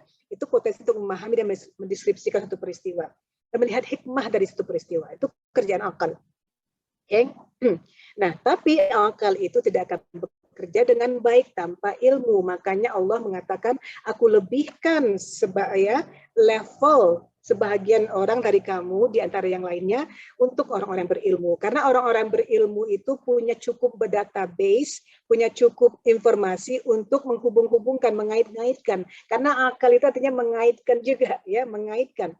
Mengait-ngaitkan tanda-tanda, mengait-ngaitkan berbagai peristiwa, informasi-informasi, data-data, itu gunanya akal itu. Kalau nggak ada ilmu yang mau dikaitkan, nggak ada informasi yang mau dikaitkan, apa yang mau dikaitkan teman-teman? Apa yang mau diinterpretasikan, gitu ya? Baik. Kemudian maka dalam surat Thaha dikatakan ya bahwa hanya orang yang berakal lah yang bisa melihat tanda-tanda, yang bisa mengait-ngaitkan, yang melihat ya. Kalau kita melihat misalnya ini di Pompei ya, di Pompei di Pompei itu di Italia apa di Yunani ya? Yunani kayaknya Pompei itu yang mana satu kota itu kayak Las Vegas gitu di pinggir pantai kotanya gitu ya, dihancurkan oleh Allah ya, dalam detingan sedetik matanya mati semua yang lagi karena itu homoseksual gitu ya, perzinahan, pornografi kayak gitu sangat-sangat dihalalkan di sana. Ya, apa yang kamu dapatkan di Pompei akan stay di Pompei. What do you have in Vegas will stay in Vegas. Artinya apapun dosa-dosa yang kamu lakukan di Pompei akan tetap di Pompei aja, nggak akan kemana-mana gitu ya. Pokoknya orang bebasnya. Itu dihancurkan oleh Allah. Nah, bagi orang yang masih melihat, bisa kita lihat sampai sekarang di museumnya itu bagaimana keadaan orang itu diawetkan ya. Persis seperti apa mereka mati itu, seperti itu masih ada, dan itu semuanya homoseksual kebanyakan. Orang-orang berzina, segala macam. Nah, bagi orang yang berakal, kata Allah, dia bisa mengait-ngaitkan peristiwa itu. Ya, kalau kita sudah sampai kepada pengikutan hawa nafsu, maka kehancuran akan datang. Itu maksud Allah. Nah, itu makanya hanya orang berakal yang bisa melihat itu, kata Allah ya. Berilmulah, karena kalau tidak berilmu, nggak ada yang mau dikait-kaitkan. Nah, jadi tadi kita simpulkan bahwa fungsi akal adalah pembeda antara baik dan buruk, pantas nggak pantas, ya, benar dan salah. Kemudian memberikan kita kemampuan untuk mengkaji dan meneliti sebab akibat dari suatu peristiwa. Nah, kalau akal nggak diasah dengan ilmu, nggak akan bisa. Oke? Oke, contohnya dari ayat dikatakan berulang-ulang Allah mengatakan dari semua yang ada di alam semesta ini kalau orang berakal mengerti dia tentang kebesaranku gitu ya. Oke, akal. Nah, sekarang kalbu. Ya, dalam bahasa lainnya, dalam bahasa Indonesia, kalbu itu hati sebenarnya teman-teman ya, sebagai penentu tingkah laku. Oke, dalam etimologinya dari asal katanya ya, akal itu adalah sesuatu yang selalu berubah, selalu berpindah-pindah, selalu berbalik-balik, ya, berhati-hati dan menuju kepada jantung. Itulah disebut dengan jantung ya, disebut dengan akal. atau kalbu ya. Kalbu itu sesuatu, hati itu adalah sesuatu yang berubah-ubah sifatnya, nggak konstan, nggak stabil ya. Itu labil sekali hati itu, makanya harus penjagaannya harus gila-gilaan teman-teman ya. Nah, hati ini atau kalbu ini adalah tempatnya ilmu berada, tempatnya akidah berada. Hati itu tempat perenungan, tempat pemahaman, tempat petunjuk, tempat tersimpannya berbagai perasaan. Ini hati ini luar biasa teman-teman ya, fungsinya itu. Nah, kalau hati ini sudah rusak, kata Rasulullah, maka akan rusak segala-galanya, gitu ya. Nah, fungsi kalbu juga atau hati juga adalah alat untuk memahami realitas, alat untuk memutuskan melakukan sesuatu atau enggak. Jadi di hati kita ini kita memutuskan, gue berniat akan mengembang, gue berniat akan ya. Sampai Al-Ghazali mengatakan niat itu lebih kuat nilainya daripada action itu sendiri, karena di hati itu sudah ada niat, itu sudah dicatat oleh Allah, niat baik ya, dicatat oleh Allah langsung. Ya, itu dia disebut dengan kekuatan hati itu ya. Right. Kemudian kekuatan hati itu juga ya, kan dikatakan oleh Rasulullah ya, bahwa ada satu daging, segumpal daging di dada manusia itu ya, jika dia rusak akan rusak segala-galanya, baik segala-galanya. Jadi kalbu itu, hati itu kalau rusak akan merusak kita semua ya. Nah, sebenarnya dalam kalbu kita, dalam hati kita itu ada 4 ruang ya. Ada ruang keinginan, ruang ketakutan, ruang penyakit hati, dan ruang kekuatan hati. Okay. Nah, ruang inilah yang akan selalu berubah-ubah teman-teman, isinya, kontennya teman-teman ya. Keinginan-keinginan kita, ketakutan-ketakutan kita, penyakit-penyakit hati, kekuatan hati, ini harus selalu kontennya itu kita jaga banget teman-teman. Kalau enggak bisa rusak semuanya ya. Nah, jasad akan hancur, tapi hati akan tetap bertanggung jawab nanti di akhir, itu kata psikologi Islam gitu ya. Jadi hati betul-betul 4 ruang yang tadi itu, ruang keinginan kita, ruang ketakutan kita gitu ya, ruang harapan-harapan kita gitu ya. Itu semua kita atur semuanya supaya tetap pada proporsi yang benar gitu ya. Nah, kualitas atau kandungan dari kalbu atau hati itu sendiri adanya perasaan takut, getaran, kedamaian, macam-macam isinya ya. Segala jenis perasaan itu ada di hati teman-teman. Ya, oke, right. Kemudian di dalam kalbu kita, dalam hati kita itu juga ada sifat positif dan negatif. Kita harus akui itu, bahwa kita, Bu Yanti nggak bisa mengatakan gue ini kayak malaikat, gue tuh nggak ada marahnya, nggak ada sebelnya, nggak ada dendamnya, nggak mungkin. Berarti gue bukan manusia. Tapi bagaimana cara mengontrolnya itulah kekuatan kita teman-teman ya. Kita punya potensi positif, yaitu yang membuat kita jadi tenang, qalbun mutmainnun, ya hati yang tenang, hati yang bertobat, hati yang takwa, dan seterusnya. Yaitu ini hati yang sehat, ini hati yang positif. Kandungan kita. Kandungan negatif hati juga ada kenegatifan, yaitu keras, kasar hati, terkunci dari kebenaran, dendam, ingkar janji, itu sakit hatinya itu. Nah, ini yang kita harus kenali, bahwa kita punya potensi 2 itu di hati kita. Oke? Nah, kemudian bagaimana dinamika kepribadian menurut pandangan Islam? Bagaimana interaksi, keterkaitan antara yang 3 hal tadi itu, kalbu, akal, dan nafsu tadi itu, ya. Jadi dinamikanya itu ya adalah sesuatu yang sangat penting ya. Bagaimana mereka berhubungan itu akan menentukan bagaimana kita akan bertindak, berbuat, dan merasa, teman-teman. Ya, mereka sangat berhubungan. Oke, mari kita lihat skema ini. Maafkan tulisan Bu Yanti yang sangat keren ini, teman-teman gitu ya. Oke, right. Jadi kalau kita bisa lihat gitu ya, ini nafsu ya, dimensi di sini kita lokasinya gitu ya, setara dengan akal gitu ya. Ada fitrah yang sudah kita bawa sejak lahir itu, ya, dibawa oleh roh itu, fitrahnya bertuhan. Kemudian ada qalbu atau hati yang akan akhirnya menghasilkan tingkah laku, teman-teman. Ya, jadi kalau kita mau menjadikan analoginya seperti sebuah, inilah ada cerita seorang prince yang jahat, ya, prince yang jahat melawan prince yang baik, si akal ini ya, nafsu prince yang jahat, akal adalah prince yang baik atau prince charming, kemudian kalbu adalah raja ya yang memiliki putri yang bernama jiwa. Oke. Nah, kalbu adalah raja. Jadi prince jahat, prince baik, raja memperebutkan jiwa atau princess gitu ya. Nah, maka kalau yang menang, yang berhasil mempengaruhi raja ini adalah nafsu atau pleasure seeker, atau yang sifatnya menyerang, sifatnya untuk memenuhi kepuasan batin segala macam, maka kalbu ini bisa terpengaruh, raja bisa terpengaruh untuk memberikan putrinya, yaitu jiwa, kepada nafsu, kepada prince yang jahat ini. Akhirnya hancurlah jiwa itu, ya enggak, dapat suami yang yang jahat gitu. Tapi kalau akal berhasil mempengaruhi kalbu, mempengaruhi hati, ya, untuk mencuekin si nafsu ini, maka yang akan mempengaruhi kalbu ini mungkin akan memenangkan princess jiwa dan akan menjadikan seluruhnya baik-baik saja. Itu cara kita untuk melihat interrelasi atau dinamika dari tiga aspek tersebut, ya. Nah, jadi nafsu itu tanpa hawa ini ya sebenarnya adalah penggerak, teman-teman. Yang membuat kita bergerak, ya. Tapi jika dia berlebihan atau liar atau dominan di dalam jiwa kita, perannya, maka akibatnya negatif sudah pasti. Sedangkan akal itu adalah pengendali, pencegah, pembatas, ya, yang akan mengkait-kaitkan. Kalau dia dominan di jiwa kita, mampu mengendalikan kalbu, maka akan baik-baik saja. Oke? Nah, jadi relasi antara nafsu dengan akal tadi, peperangan antara prince jahat dengan prince charming tadi itulah yang akan berhasil mempengaruhi, menentukan bagaimana kalbu akan bertindak nanti untuk menyerahkan jiwa.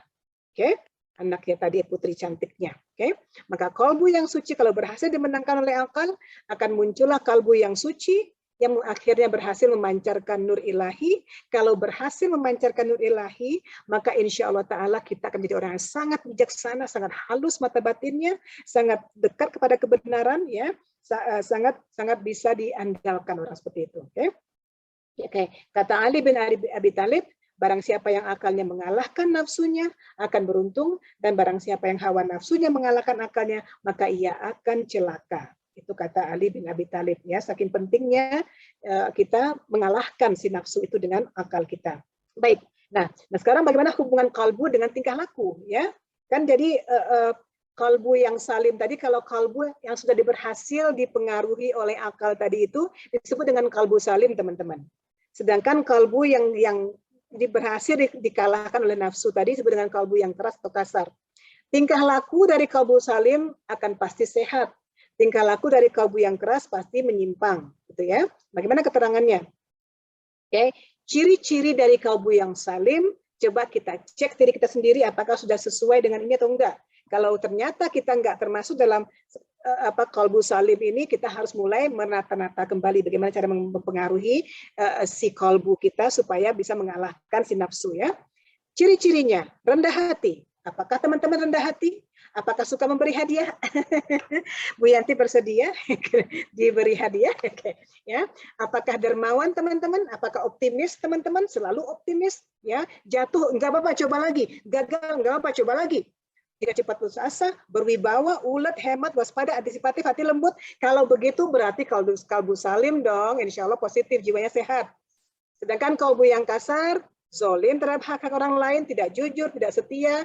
Ingat layangan putus nggak, teman-teman? Layangan putus, ya, hidup mengikuti syahwat, menyebutkan Tuhan dan sebagainya, gitu ya. Nah ini coba kita ingat, kita introspeksi sendiri apakah sudah masuk kalbu salim atau masuk kalbu yang kasar. Oke. Nah pola kepribadian itu, ya, kalau menurut ya E.P. Seligman, ya, itu adalah elemen-elemen ya studi mengenai elemen-elemen dari jiwa, ya, elemen-elemen dari kepribadian itu sendiri, ya. Nah, kalau menurut Seligman ada itu level kebajikan, kekuatan karakter, dan tema-tema situasional. Nanti kita bahas nanti Seligman, ya. Kita bandingkan dengan psikologi Islam. Dia juga mengatakan tentang bahwa kekuatan karakter seseorang itu, ya, jadi seorang yang dianggap memiliki kepribadian yang bagus itu, ya, orang-orang yang mengikuti nilai-nilai kebaikan, orang-orang yang kuat karakternya, orang-orang yang bisa beradaptasi, mencocokkan perilakunya dengan konteksnya. Itu menurut Seligman, gitu ya. Pola bahwa orang ini jiwanya sehat, ya, pribadinya sehat. Kemudian juga melalui studi dia dengan Peterson, ya, dia menjelaskan 24 kekuatan karakter positif itu, ya, bisa dikelompokkan ke dalam 6 kelompok besar, yaitu orang itu kalau dia berkalbu salim atau orang yang sehat jiwanya itu arif, Apakah teman-teman arif, bukan yang benar arif ya, apakah sudah wise ya, sudah bisa berpikiran terbuka, nggak cetek pikirannya, nggak dangkal pikirannya, ya bisa melihat dengan sesuatu dengan adil contohnya, ya. Apakah teguh hatinya, ya? Apakah nggak peragu, nggak pebimbang, nggak suka mengeluh, nggak suka mencela, ya? Apakah peri kemanusiaan tinggi? Ya, apakah cinta kepada manusia lain ya, seperti mencintai diri sendiri? Apakah adil? Apakah menempatkan sesuatu pada proporsinya? Apakah sederhana dalam mampu memaafkan, mampu rendah hati ya? Kalau sudah ada teman-teman yang merasa sedikit aja lebih hebat dari siapapun, teman-teman belum masuk ke dalam kategori ini teman-teman gitu ya. Betul-betul merasa kita sama semua, potensi kita sama semuanya gitu ya. Kemudian apakah teman-teman ada transcendensi mampu menghargai keindahan, kesempurnaan, mampu bersyukur, mampu tertawa gitu ya, mampu melihat kebesaran Tuhan, yaitu disebut dengan transcendensi. Nah, orang-orang dengan 6 kategori ini dianggap kategori orang yang sehat, pola kepribadiannya menurut Seligman dan Peterson ya. Nah, bagaimana kalau menurut Islam? Ya, ini sedikit lagi, mudah-mudahan habis ini, ntar lagi. Kalau Islam mengatakan ya, ada 3 pola kepribadian manusia itu. Ada 3 ya. 1, kepribadian orang yang mukmin ya. Kemudian yang ciri-cirinya dia rukun imannya mantap, ketuhanannya mantap, berinteraksi dengan baik dengan orang lain, menjaga silaturahim dengan baik dengan kerabat-kerabatnya, moralitasnya tinggi ya, mampu mengendalikan emosinya dengan baik. Orang yang pemikir, bukan orang yang malas berpikir gitu ya. Jangan sampai ini disuruh baca dikit aja, disuruh menganalisis malas gitu kan. Jangan teman-teman ya. Jadi Bu Yanti mencoba untuk mengajari diri sendiri, Yanti lu nggak boleh malas membaca Yanti ya. Lu nggak boleh malas berpikir, Yanti lu berpikir selalu gitu. Makanya sampai makan Paramex berani Bu Yanti tadi ya, sampai berpikir gimana cara supaya tema yang beratnya jadi ringan buat teman-teman gitu loh gitu ya. Jadi kita harus suka berpikir teman-teman. Jadilah pemikir ya. Kemudian kalau melakukan suatu profesional teman-teman, kayak teman-teman dosennya di Muhammadiyah ini semua profesional, alhamdulillah Bu Yanti merasa nyaman dan tenang dekat-dekat mereka gitu ya. Kemudian orang yang menjaga kesehatan fisiknya, ini menurut kepribadian, pola kepribadian menurut psikologi Islam ya, pribadi orang mukmin. Nah sekarang bagaimana pola berikutnya? Ada pola kedua yang disebut dengan kepribadian orang kafir. Ya, apa kepribadian orang kafir menurut psikologi Islam? Tidak beriman kepada Allah, menyekutukan Allah, zalim pada sesama, ya nggak apa-apa deh, sesama, okay. Kemudian suka memutus silaturahim, moralnya rendah, tidak bisa meregulasi emosinya, pikiran dangkal, ya nggak bisa melihat hikmah. Ini adalah pola kepribadian orang kafir. Jadi teman-teman jangan menganggap orang kafir itu orang non-Muslim ya teman-teman. Ini yang sering salah banget loh teman-teman.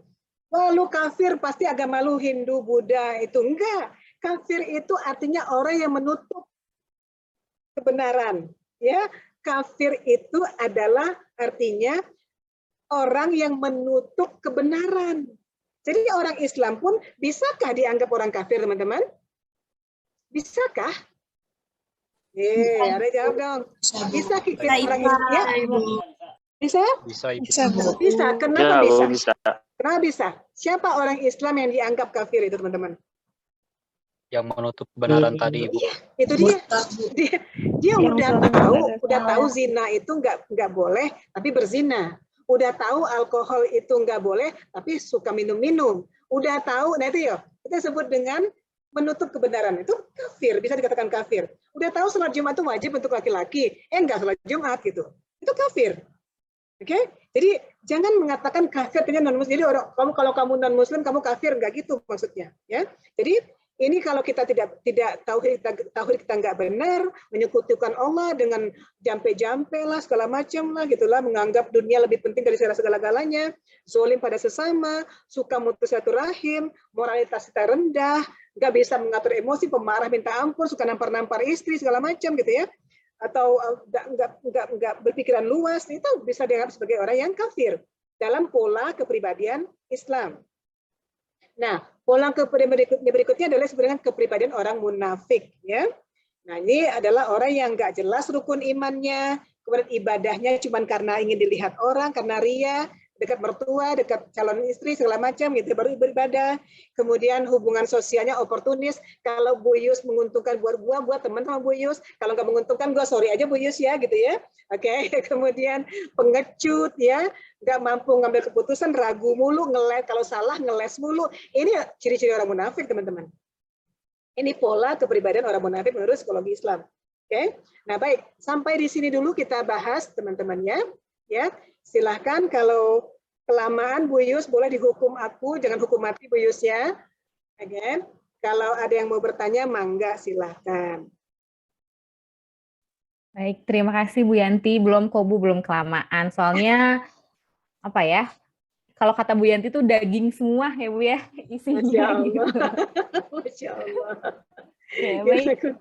Terima kasih banyak Bu Yanti. Teman-teman yang lain mungkin ada yang mau bertanya dulu, silahkan. Boleh raise hand, boleh di chat.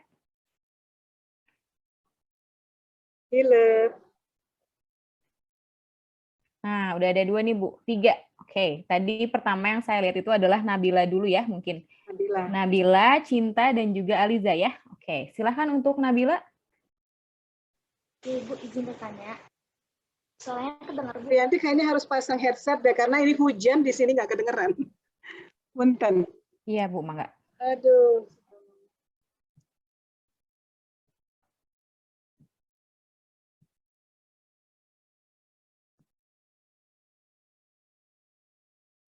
Tapi suaranya kedengeran ya, Bu Yanti ya? Cukup kedengeran ya?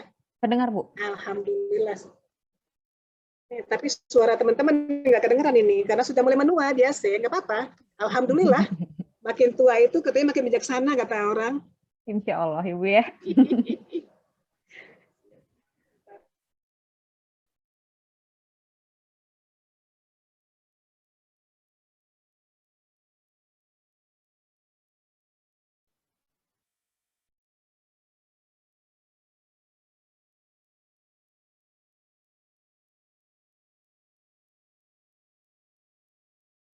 Oke, silakan teman-teman. Nabila dulu. Ya, bismillahirrahmanirrahim. Kedengaran suaranya Ibu? Kedengaran Nabila, alhamdulillah. Izin bertanya tentang kepribadian Islam ya Bu ya. Ya. Nah, menurut apa sih makna dari apa sih tadi Bu ya? Ntar gini Bu ya, kan ada fenomena ada psikologi Barat sama psikologi Islam ya Bu. Nah, sedangkan keduanya itu kan ada yang ada persimpangan gitu. Yang pertama melalui prinsip-prinsip ilmiah gitu ya, karena psikologi Barat itu menggunakan psikologi modern ya Bu ya. Dan yang kedua harus melalui dan kedua psikologi Islam itu harus melalui doktrin-doktrin Islam gitu Bu, atau melihatnya pada Al-Quran Al-Sunnah atau hadis gitu ya. Nah, pada aspek kedua itu, pada persimpangan kedua itu, bagaimana sih gitu supaya tidak bertabrakan gitu antara keduanya gitu, antara cara menganalisis psikologi Islam dengan psikologi Barat. Okay. Very good. Bagus sekali Nabila. Pertanyaannya pertanyaan S2 nih. Pertanyaan S2. Bagus sekali ya Nabila. Jadi seperti yang Bu Yanti katakan dari awal pembicaraan kita tadi ya, Allah itu membukakan ya, memberikan akal kepada semua manusia. Memberikan potensi akal. Fitrah itu ada semuanya, akal itu ada semuanya, terserah kita mau memenangkan siapa, memenangkan akal kita atau nafsu kita gitu ya. Nah, jadi kalau kita lihat ya, teori-teori yang ada di dalam dunia psikologi sekarang ini ya, kita nggak bisa mengatakan wah ini teorinya jelek, ini teorinya salah, nggak bisa gitu, karena mereka melakukan cara-cara yang empiris juga untuk melakukan penelitian mereka gitu ya. Kalau misalnya teman-teman masih ingat yang Bu Yanti lakukan di kelas gitu kan ya, ada 5 orang buta yang menganalisis gajah buta sejak lahir, kemudian disuruh mengatakan apakah gajah itu gitu kan ya. Dan semua mereka meraba-raba gajah itu ya, yang kepegang taring mengatakan gajah adalah sesuatu yang runcing dan keras sekali gitu ya. Kemudian yang memegang belalai mengatakan oh gajah itu adalah sesuatu yang kayak berkerut-kerut gitu ya, lebar gitu kan ya. Nah itu. Nah, apakah mereka salah?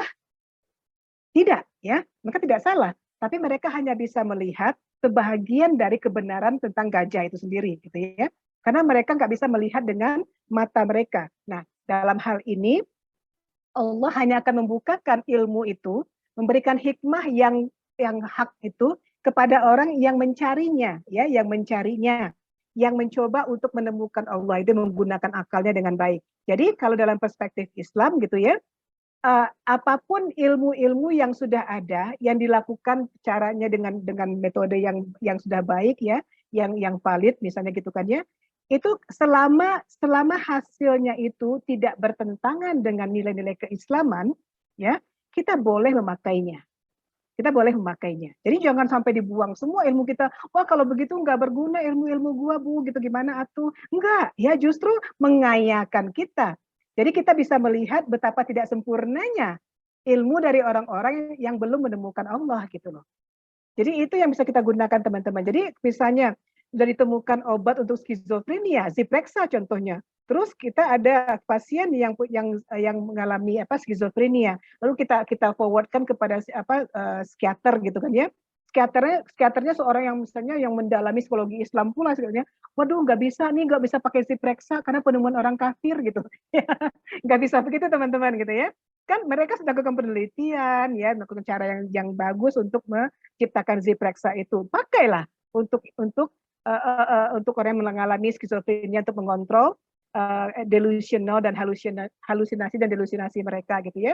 Jadi apa yang sudah bagus, yang sudah ada, yang konsisten dengan nilai-nilai keislaman dipakai. Jadi nggak ada benturan sebenarnya. Justru akan menyempurnakan apa yang belum sempurna. Itu ya teman-teman ya, Nabila ya.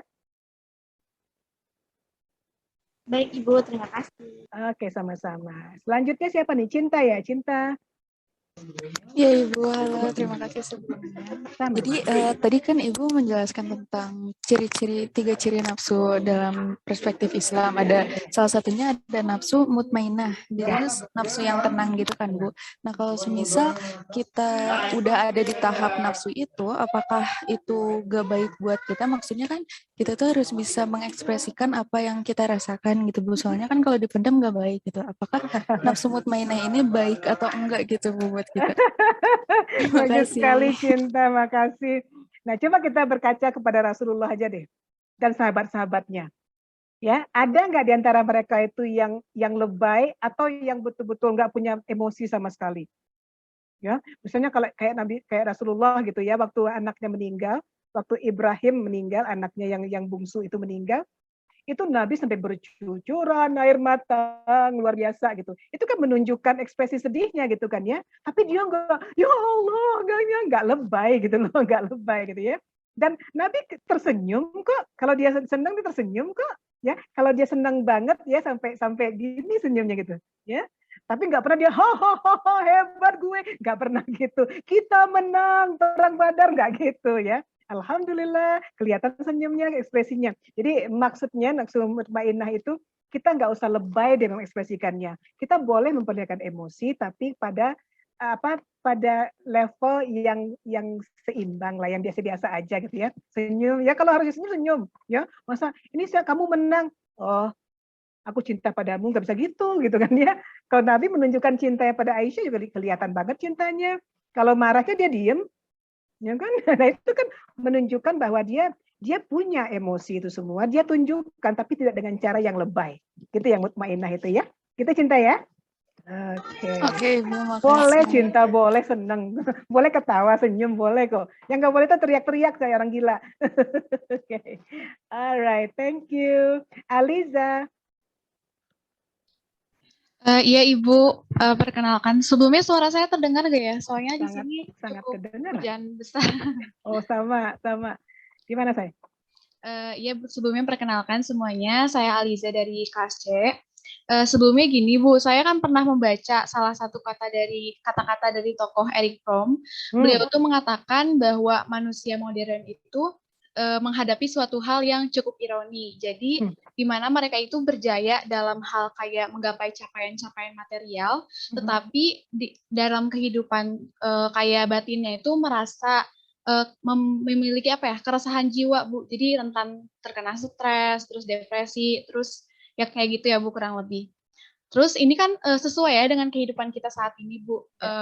Karena ya banyak orang-orang yang mengalami hal ini. Tetapi biasanya orang-orang yang mengalami hal ini tuh kayak mengobatinya kayak ke psikiater, psikolog, tetapi tanpa pendekatan kayak spiritualnya, Bu.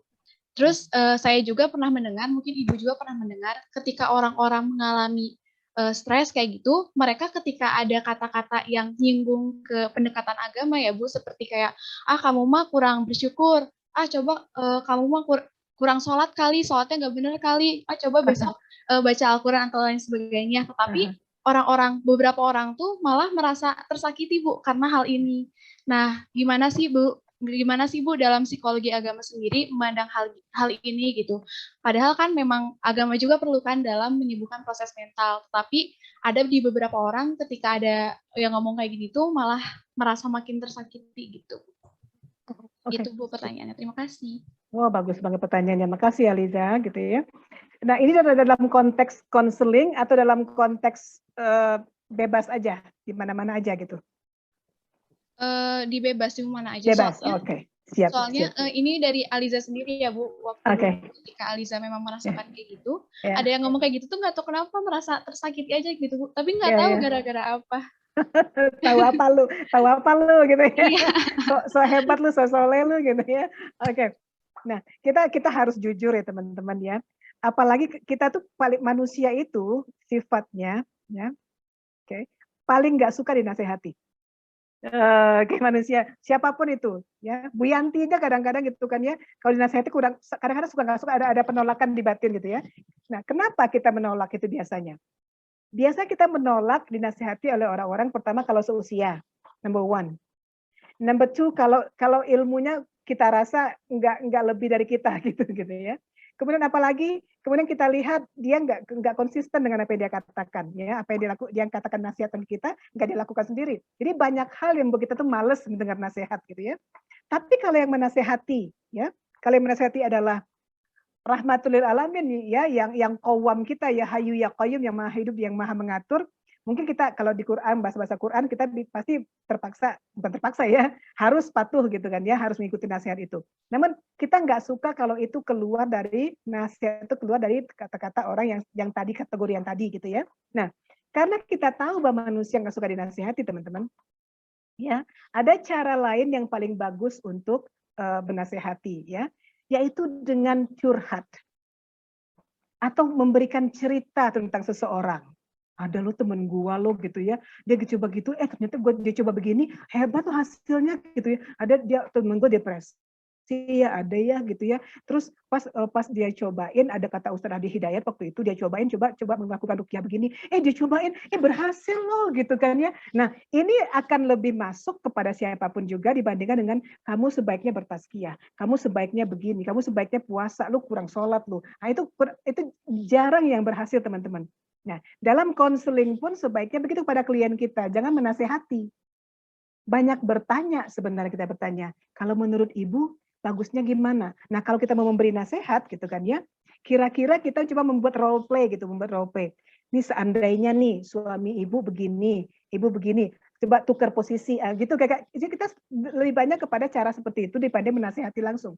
Ibu nggak boleh begitu, Ibu. Ya, seorang istri yang baik nggak seharusnya begitu pada suami, nggak bisa, nggak masuk. Walaupun itu klien kita lebih kecil dari kita atau gimana, tapi kan dia sudah ibu-ibu loh. Ya, bagaimanapun itu susah menasehati itu. Jadi cara paling baik adalah dengan storytelling, ya, dengan memberikan contoh-contoh, hasil-hasil penelitian, success story, bad story, dan mungkin bercerita tentang kita sendiri. Saya pernah banget, gue pernah. Ini Bu Yanti nih contohnya ya, pernah banget memiliki nafsu yang marah-marah itu ya teman-teman.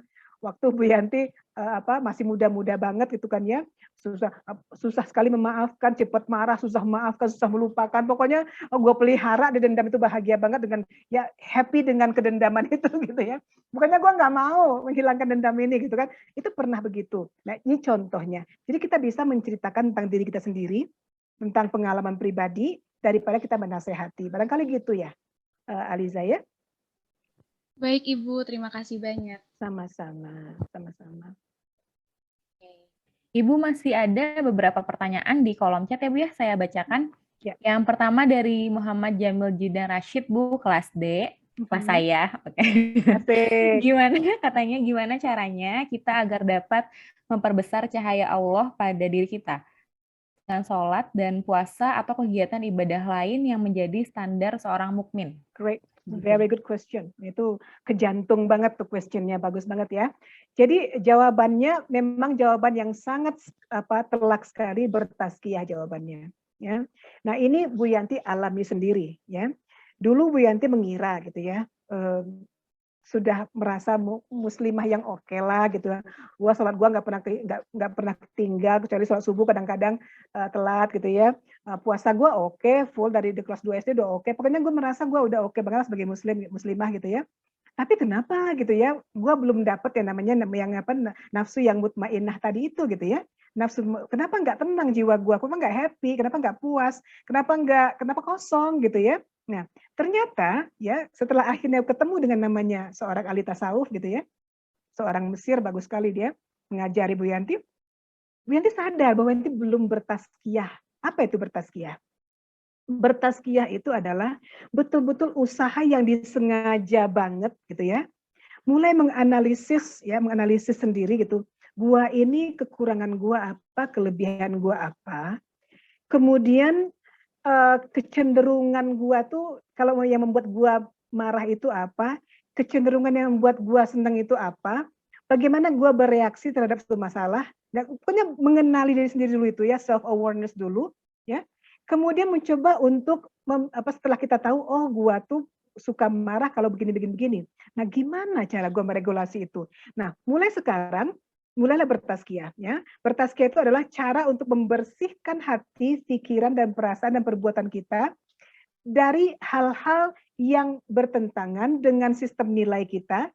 Kalau kita sudah memilih Islam sebagai sistem nilai kita, apapun yang tidak konsisten dengan sistem nilai kita itu, baik itu perbuatan kita maupun perasaan kita maupun cara berpikir kita akan merusak jiwa kita. Akan jadi kalau kata Al-Ghazali itu jiwa kita tuh seperti hati itu seperti cermin. Hati kita itu kalau begitu seperti cermin ya. Nah, cermin hanya bisa memantulkan cahaya Allah itu dengan sempurna kalau cerminnya bersih. Ya. Sedangkan perbuatan yang melanggar atau tidak konsisten dengan sistem nilai Islam itu membuat titik-titik hitam di cermin itu kata Al-Ghazali. Nah, semakin banyak kita membuat dosa, semakin gelaplah cermin itu akhirnya nggak bisa memantulkan cahaya Allah, nggak bisa membesarkan cahaya yang sudah ada, yaitu fitrah kita. Gitu-gitu aja gitu ya. Nah, itu yang terjadi pada Bu Yanti dulu itu gitu loh. Jadi mungkin Bu Yanti masih banyak gosip, ya masih menyimpan dendam, masih suka pemarah, suka ya dulu itu barangkali. Sehingga kenikmatan mutmainah itu nggak datang ya. Nggak bisa memantulkan cahaya Allah itu dengan benar, dan dalam memahami Islam sendiri pun nggak seperti sekarang rasanya gitu.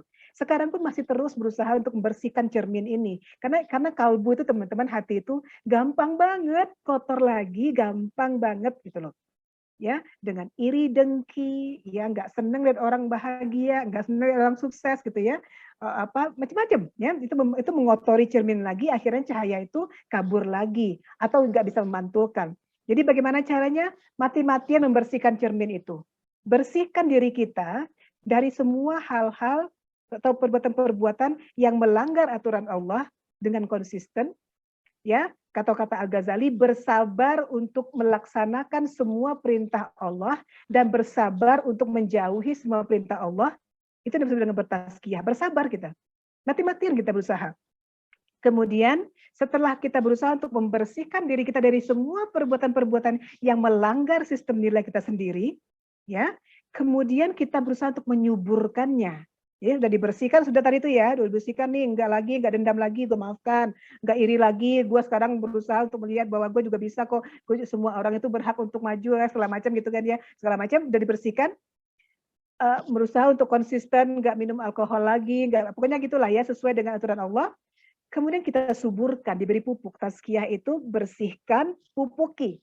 Pupuki dengan cara apa? Tambah ilmu agama kita, tambah ilmu tentang bagaimana memahami Allah, bagaimana memahami Islam, bagaimana memahami fikih, tafsir segala macam. Belajar lagi, ikut majelis-majelis taklim, majelis taklim, atau dengarkan sekarang ya. Bu Yanti senang sekali sudah punya wifi di rumah. Sekarangnya dulu nggak punya, sekarang sudah punya. Nonton YouTube mulu kerjaannya ya, ngabisin kuota wifi itu untuk nonton tentang pengajian-pengajian yang bermutu gitu ya. Bagus-bagus sekali sekarang ya. Terbuka kesempatan. Suburkan, dipupuk. Kemudian baru kita propagandakan, sebarkan. Yang Bu Yanti sedang lakukan sekarang ini adalah sedang mengajarkannya, sedang mempropagandakan psikologi Islam, ya, prinsip kepribadian menurut psikologi Islam. Jadi kita bersihkan dulu ya hati, pikiran, perasaan dan perbuatan kita dari hal-hal yang enggak konsisten dengan sistem nilai kita. Kita pupuk dengan menambah ilmu kita, kemudian kita propagandakan. Insya Allah itu akan berhasil nanti memantulkan cahaya Allah dan mudah-mudahan terpilih menjadi wali Allah yang akan menjadi representasi Allah di bumi ini, maka kita akan melihat dengan mata batin Allah gitu. Insya Allah Ta'ala. Gitu ya, saya. Oke. Terus-menerus memperbaiki, membersihkan, memupuk diri ini gitu Bu ya, berarti. Yes, that's true. Dan mempropagandakan, jangan lupa, dakwahkan. Oh ya, propaganda. Baik Bu, hatur nuhun Bu. Sami-sami. Kita psikologi cerminnya. Sip, bersihkan cerminnya, bagus Jidan. Kita bersihin cerminnya, ya. Mantap. Ya, baik Ibu. Untuk pertanyaan selanjutnya mungkin Bu dari Bella Dwi Lestari, kelas D juga. Izin bertanya. Ini kelas Bu Yu semua, kelas Bu Yanti mana nih? Tadi juga. Aliza sudah tadi ya. Oke, sip. Saya pernah membaca tulisan seperti ini. Orang berilmu atau beragama yang masih suka stres, galau, dan seterusnya itu karena tidak mengamalkan ilmunya. Bagaimana pendapat Ibu mengenai hal tersebut, Bu? Terima kasih. Oke, baik. Siapa tadi yang nanya? Bella, Bu. Bella. Sebenarnya banyak faktor ya, Bella ya, yang membuat orang jadi seperti itu gitu ya. Tapi sebenarnya ada satu hadis yang mengatakan Allah sangat benci. Allah sangat benci kepada Allah sangat suka kepada orang yang belajar kemudian mempraktekannya dan mengajarkannya, ya. Dan Allah benci kepada orang yang malas belajar, ya, merasa sudah cukup, ya. Kemudian yang malas mempraktekannya dan malas mengajarkannya, ya. Tapi Allah yang paling benci itu ya orang berilmu, ilmunya banyak, ya. Kemudian mempraktekannya tapi nggak mau mengajarkannya gitu. Jadi sebenarnya yang membuat orang tidak bahagia itu adalah karena mereka nggak melakukan tiga-tiganya. Tadi kan ada yang kita katakan kepribadian yang subur, kepribadian yang gersang, kepribadian yang cadas tadi gitu ya. Nah, untuk bisa subur itu kita harus kembali kepada Bu Yanti tadi bertazkiyah tadi itu. Kalau kita masih belum bertazkiyah, nggak akan bisa kita melaksanakan tiga hal tadi itu dengan baik. Belajar, menghafalkan, mengamalkan dan mengajarkan gitu ya, empat aja. Kita belajar, kita hafalkan, kita laksanakan dan kita ajarkan. Itu adalah hal yang wajib kita lakukan. Kita nggak akan bisa melakukan itu kalau yang kita katakan itu ya nggak sesuatu yang kita lakukan. Ya, kita menasehati orang untuk berbuat baik, kita nggak baik. Kita menyuruh orang supaya nggak pelit, kita pelit, misalnya gitu ya. Kita menyuruh orang berhenti merokok, kita merokok, gitu ya. Nah itu yang sering terjadi, gitu ya. Nah, jadi kuncinya sebenarnya adalah hati yang bertazkiyah tadi itu, ya. Dengan memastikan hati bertazkiyah, sudah pasti kita akan berusaha untuk belajar, menghafal, melakukan, dan akhirnya mengajarkan. Nah, akhirnya ketika semua itu konsisten, hati akan tenang. Nggak ada yang tersembunyi di hati. Gua ajarin tapi gue nggak melakukan loh. Nggak ada kata-kata dalam kalbu seperti itu. Kalbu konsisten apa yang di dada dengan yang dikeluarkan. Makanya kita jadi tenang. Itu caranya gitu ya saya. Bella? Ya Ibu, jadi hati yang bertazkiyah pasti nanti belajar, kemudian menghafalkan, kemudian mengamalkan, kemudian mengajarkannya. Nah, dengan sendirinya. Ya. Karena tazkiyah itu sendiri berisi perintah-perintah dan larangan-larangan Allah gitu ya.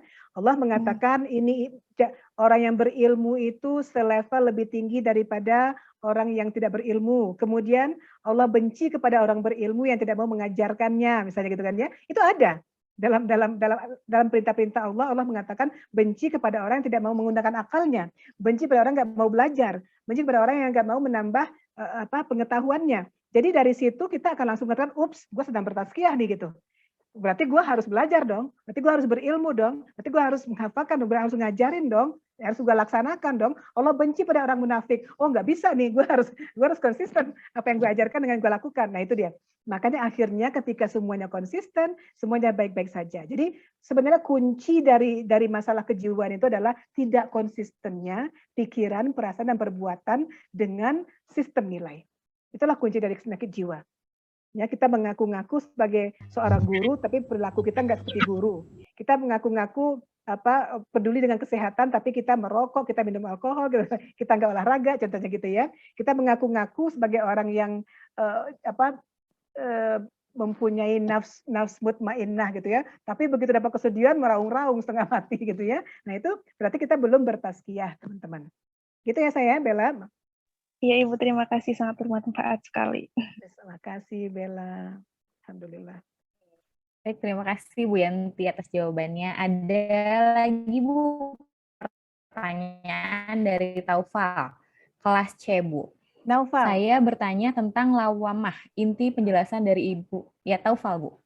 Inti penjelasan dari Ibu tadi, lawamah berada dalam kebimbangan antara amarah dan mutmainnah. Contoh kalau orang melakukan perbuatan yang mencela dan dia sadar dan dia bertaubat sama beristighfar, tapi dia melakukan lagi perbuatan itu, orang itu apakah kalbunya sudah tidak baik lagi? Dan cara mencegah lawamah itu terjadi lagi bagaimana ya Bu? Terima kasih. Masya Allah. Pertanyaan bagus ya. Pertanyaan bagus. Dan kita kembali kepada definisi kalbu. Ya, kalbu definisinya adalah sesuatu yang sifatnya tidak statis ya, itu dinamis sekali kalbu itu. Dia berubah-ubah. Namanya aja udah sesuatu yang berubah-ubah. Berarti bisakah diubah? Bisa. Kata Bu Yanti tadi juga begitu ya, Bu Yanti pernah pada fase di mana jadi orang yang gampang marah dan gampang memaafkan. Gampang marah susah memaafkan ya gitu. Pernah juga di fase ya menyesali diri ini. Kok gue gini-gini amat sih gitu. Kok susah banget sih. Kok gue nggak tinggi sih, kok gue gendut sih. Pernah begitu. Bu Yanti juga pernah merasakan, sekarang udah mulai banget merasakan gitu ya. Dan itu membahagiakan sekali teman-teman. Ketika sampai di mana di level mutmainnah itu gitu ya. Loh kok gue biasa aja nih, kok gue nggak berkepanjangan nih gitu marah gue, sakit hati gue gitu. Loh kok gue tenang-tenang aja gitu. Karena itu bisa ya. Allah menciptakan yang namanya qalbu itu sebagai sesuatu yang sifatnya bisa berubah-ubah. Dan apa yang mengubah itu sebenarnya dari cara kita memproses informasi dari panca indera kita. Ya. Dari akal kita itu harus diaktifkan. Cara mengaktifkan akal adalah dengan mengaktifkan God spot kita. Ya, ketika God spot kita itu aktif, ketika itu akan menolong sekali pekerjaan akal. Tapi kalau bagian tengah kita yang aktif, emosi kita yang diaktifkan, apalagi bagian belakang kita diaktifkan itu hawa nafsu kita ya. Makan, minum, seks, gitu kan, kesenangan di bagian belakang ini kita ikuti, maka itu akan menutup bagian akal kita dan akhirnya akan membuat kita tidak bisa mencapai kemampuan menganalisis peristiwa itu dan mendapatkan hikmah dari peristiwa. Jadi kuncinya adalah kita bisa mendapatkan hikmah dari suatu peristiwa itu jika kita beri kesempatan kepada akal kita untuk diaktifkan. Cara mengaktifkan akal adalah dengan menjauhkan dia dari kontrol nafsu. Nafsu ini adalah sesuatu yang melemahkan akal, teman-teman. Ketika dia menang, hati juga akan ikut terpengaruh, sehingga kita berpikir, berbuat, dan merasa akan terpengaruh. Gitu ya. Nah, cara mengubahnya bagaimana? Aktifkan fungsi akal, supaya akal bisa mengatakan, ini tepat, ini enggak tepat. Gue harus bersyukur. Gue harus lebih banyak melihat kelebihan-kelebihan gue. Gue harus melihat betapa murahnya Allah gitu ya. Nggak pernah meninggalkan gue untuk bernafas. Misalnya Allah nggak pernah mencoba untuk menarik oksigen dari gue. Ya, Allah nggak pernah. Gue masih punya orang tua. Gue masih punya ini. Gue masih punya itu. Ya, kalau kita bisa mengingat semua masih kita miliki itu, biasanya kita akan berhenti ya mencela apa yang kita nggak punya. Ya, itu bisa berubah. Otak kita sifatnya plastis, tergantung kepada apa yang kita masukkan kepada panca indera kita. Pastikan indera kita ini melihat semua kebaikan-kebaikan. Mata melihat semua kebaikan-kebaikan, telinga mendengar semua yang baik-baik, hidung mencium yang wangi-wangi, mulut mengatakan, lidah mengecap yang halal-halal saja, kulit meraba yang halal-halal saja. Insya Allah Ta'ala input itu akan mengaktifkan akal kita. Gitu ya saya? Baik Ibu, terima kasih. Sama-sama Taufal. Oke, baik Ibu, terima kasih. Jadi tadi tuh udah ada 6 pertanyaan, Bu. Sekarang masih ada 3 lagi. Mau dijawab kah, Bu? Atau dijawab aja berarti, Bu ya? Jawab aja 3 lah. lagi ya, 3 Tiga terakhir ya, Bu ya. Terakhir ya, siap. Antusiasmenya luar biasa ternyata, Bu ya. Alhamdulillah. Baik, sekarang dari Ferdiansyah, Bu, kelas B, izin bertanya. Salah satu tantangan berat bagi psikolog Islam memiliki keberanian menjadikan Al-Quran dan hadis sebagai rujukan dalam memahami manusia. Karena tidak sedikit ilmuwan yang menganggap Al-Quran dan hadis sebagai suatu hal yang normatif. Adanya kekhawatiran dari teori berbeda dengan hasil riset, karena Al-Quran dan hadis kebanyakan nilai-nilai tersirat yang harus ditafsirkan. Bagaimana pendapat Ibu terkait dengan objektifikasi berdasarkan teori dari Al-Quran dan hadis? Jazakillah khairan. Bagus sekali. Jadi itu dia, ya itu dia. Allah mengatakan berulang-ulang, Allah mengatakan aktifkan akalmu, gitu kan ya. Kita harus akui teman-teman ya. Research mengenai jiwa ini sekarang ini lebih banyak ya, terutama di masa-masanya psikoanalisis, masa behaviorism pada masa itu gitu ya. Pada saat mereka sedang terkenalnya itu, kemana orang Islam, pemikir-pemikir Islam? Kita itu malas berpikir gitu loh. Malas bertazkiyah, ya, kita malas bertazkiyah, malas kembali kepada Al-Qur'an, malas melihat tafsir, malas mempelajari fikih, malas gitu loh. Jadi akhirnya orang dengan keinginan untuk mengenali jiwa, tambah lagi dengan orang dengan keinginan untuk ingin terkenal, ya, ingin mendapatkan uang yang banyak. Teman-teman, kalau teman-teman lihat di YouTube itu keren sekali, ada dokumenter mengenai behaviorism, ya. Bagaimana behaviorism itulah mengubah dunia, yang membuat dunia itu menjadi sangat sekular, jadi sangat materialistik, ya. Membuat orang jadi sangat oportunis, jadi orang jadi suka mentrik satu sama lain. Itu ya orang behaviorism itu ya psikoanalisis dan kemudian ditambah dengan behaviorism itu banyak sekali mengubah dunia teman-teman, memanipulasi manusia banyak sekali. Nah itu karena apa? Karena orang Islamnya sendiri ya tidak mau bangkit untuk mengatakan, hey jangan tinggalkan Allah, jangan tinggalkan spirituality. Karena mereka nggak memakai spirituality, mereka menggunakan jasad, mereka menggunakan keinginan jasad ya. Untuk mengerti jiwa manusia, untuk memenangkan hal-hal yang belum tentu sifatnya untuk mencari ridho ilahi ya, bukan yang sudah pasti bukan ridho ilahi mereka cari. Mereka mencari ketenaran, mencari pujian, mencari harta, ya, mencari pengaruh, gitu ya. Nah kita ikut itu seperti lubang, kita kata Malik Badri seperti orang masuk ke lubang biawak, kita ikut-ikutan psikolog Muslim, udah ikut aja lah, malas mikir gitu. Nah sekarang jawabannya ada di kita, mau nggak mikir? Mau nggak bertazkiyah? Kembali kepada sistem nilai kita, lihat sistem nilai itu apa. Yang diminta Allah itu apa, yang dilarang Allah itu apa. Kembali kepada Quran, lihat tafsir. Ya belajari kembali agama kita ini, kemudian ciptakan sendiri alat ukur misalnya, yang sesuai dengan sistem-sistem nilai kita.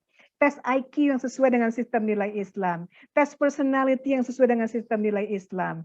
Kemudian caranya harus dengan cara yang sistematis teman-teman, bukan dengan cara seperti memberikan doktrin kepada orang. Ini enggak benar, ini salah menurut Allah, ini yang benar gitu. Kita buat orang menggunakan akal mereka. Coba kita lihat, kita hubungkan ayat ini dengan ayat ini, kita kelompokkan ini dengan ini. Apa maknanya? Apa hikmahnya? Ya, nggak bisa ngarang-ngarang gitu teman-teman. Tapi maukah teman-teman melakukannya? Itu jawabannya. Maukah Bu Yanti, Bu Yus melakukannya, Pak Oka melakukannya? Itu berkembali kepada kita masing-masing. Gitu teman-teman. Ya, jadi kita tidur terlalu lama. Akhirnya diambil orang panggung, diambil orang, kita diajak kita ke lubang biawak, kita ikut-ikutan. Contoh aja soal-soal tes personality. Apakah Anda melakukan, apakah Anda sexually active? Nah ini yang ngambil misalnya orang yang belum kawin, coba mau jawab apa aja coba? Ya, nggak usah kasih tahu apa nama tesnya ya, teman-teman sudah tahu apa itu isinya ya. Apakah Anda sexually active?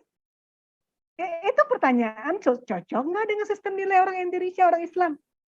Nggak cocok, tapi kita males untuk melakukannya, tes personality kita, tes IQ kita sendiri gitu loh.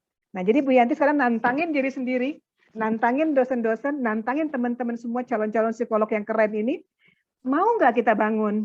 Yuk kita kembali bertazkiyah, kembali kepada Quran dan hadis, kita ciptakan sendiri yang sesuai dengan sistem nilai kita, dan mudah-mudahan itu lebih efektif.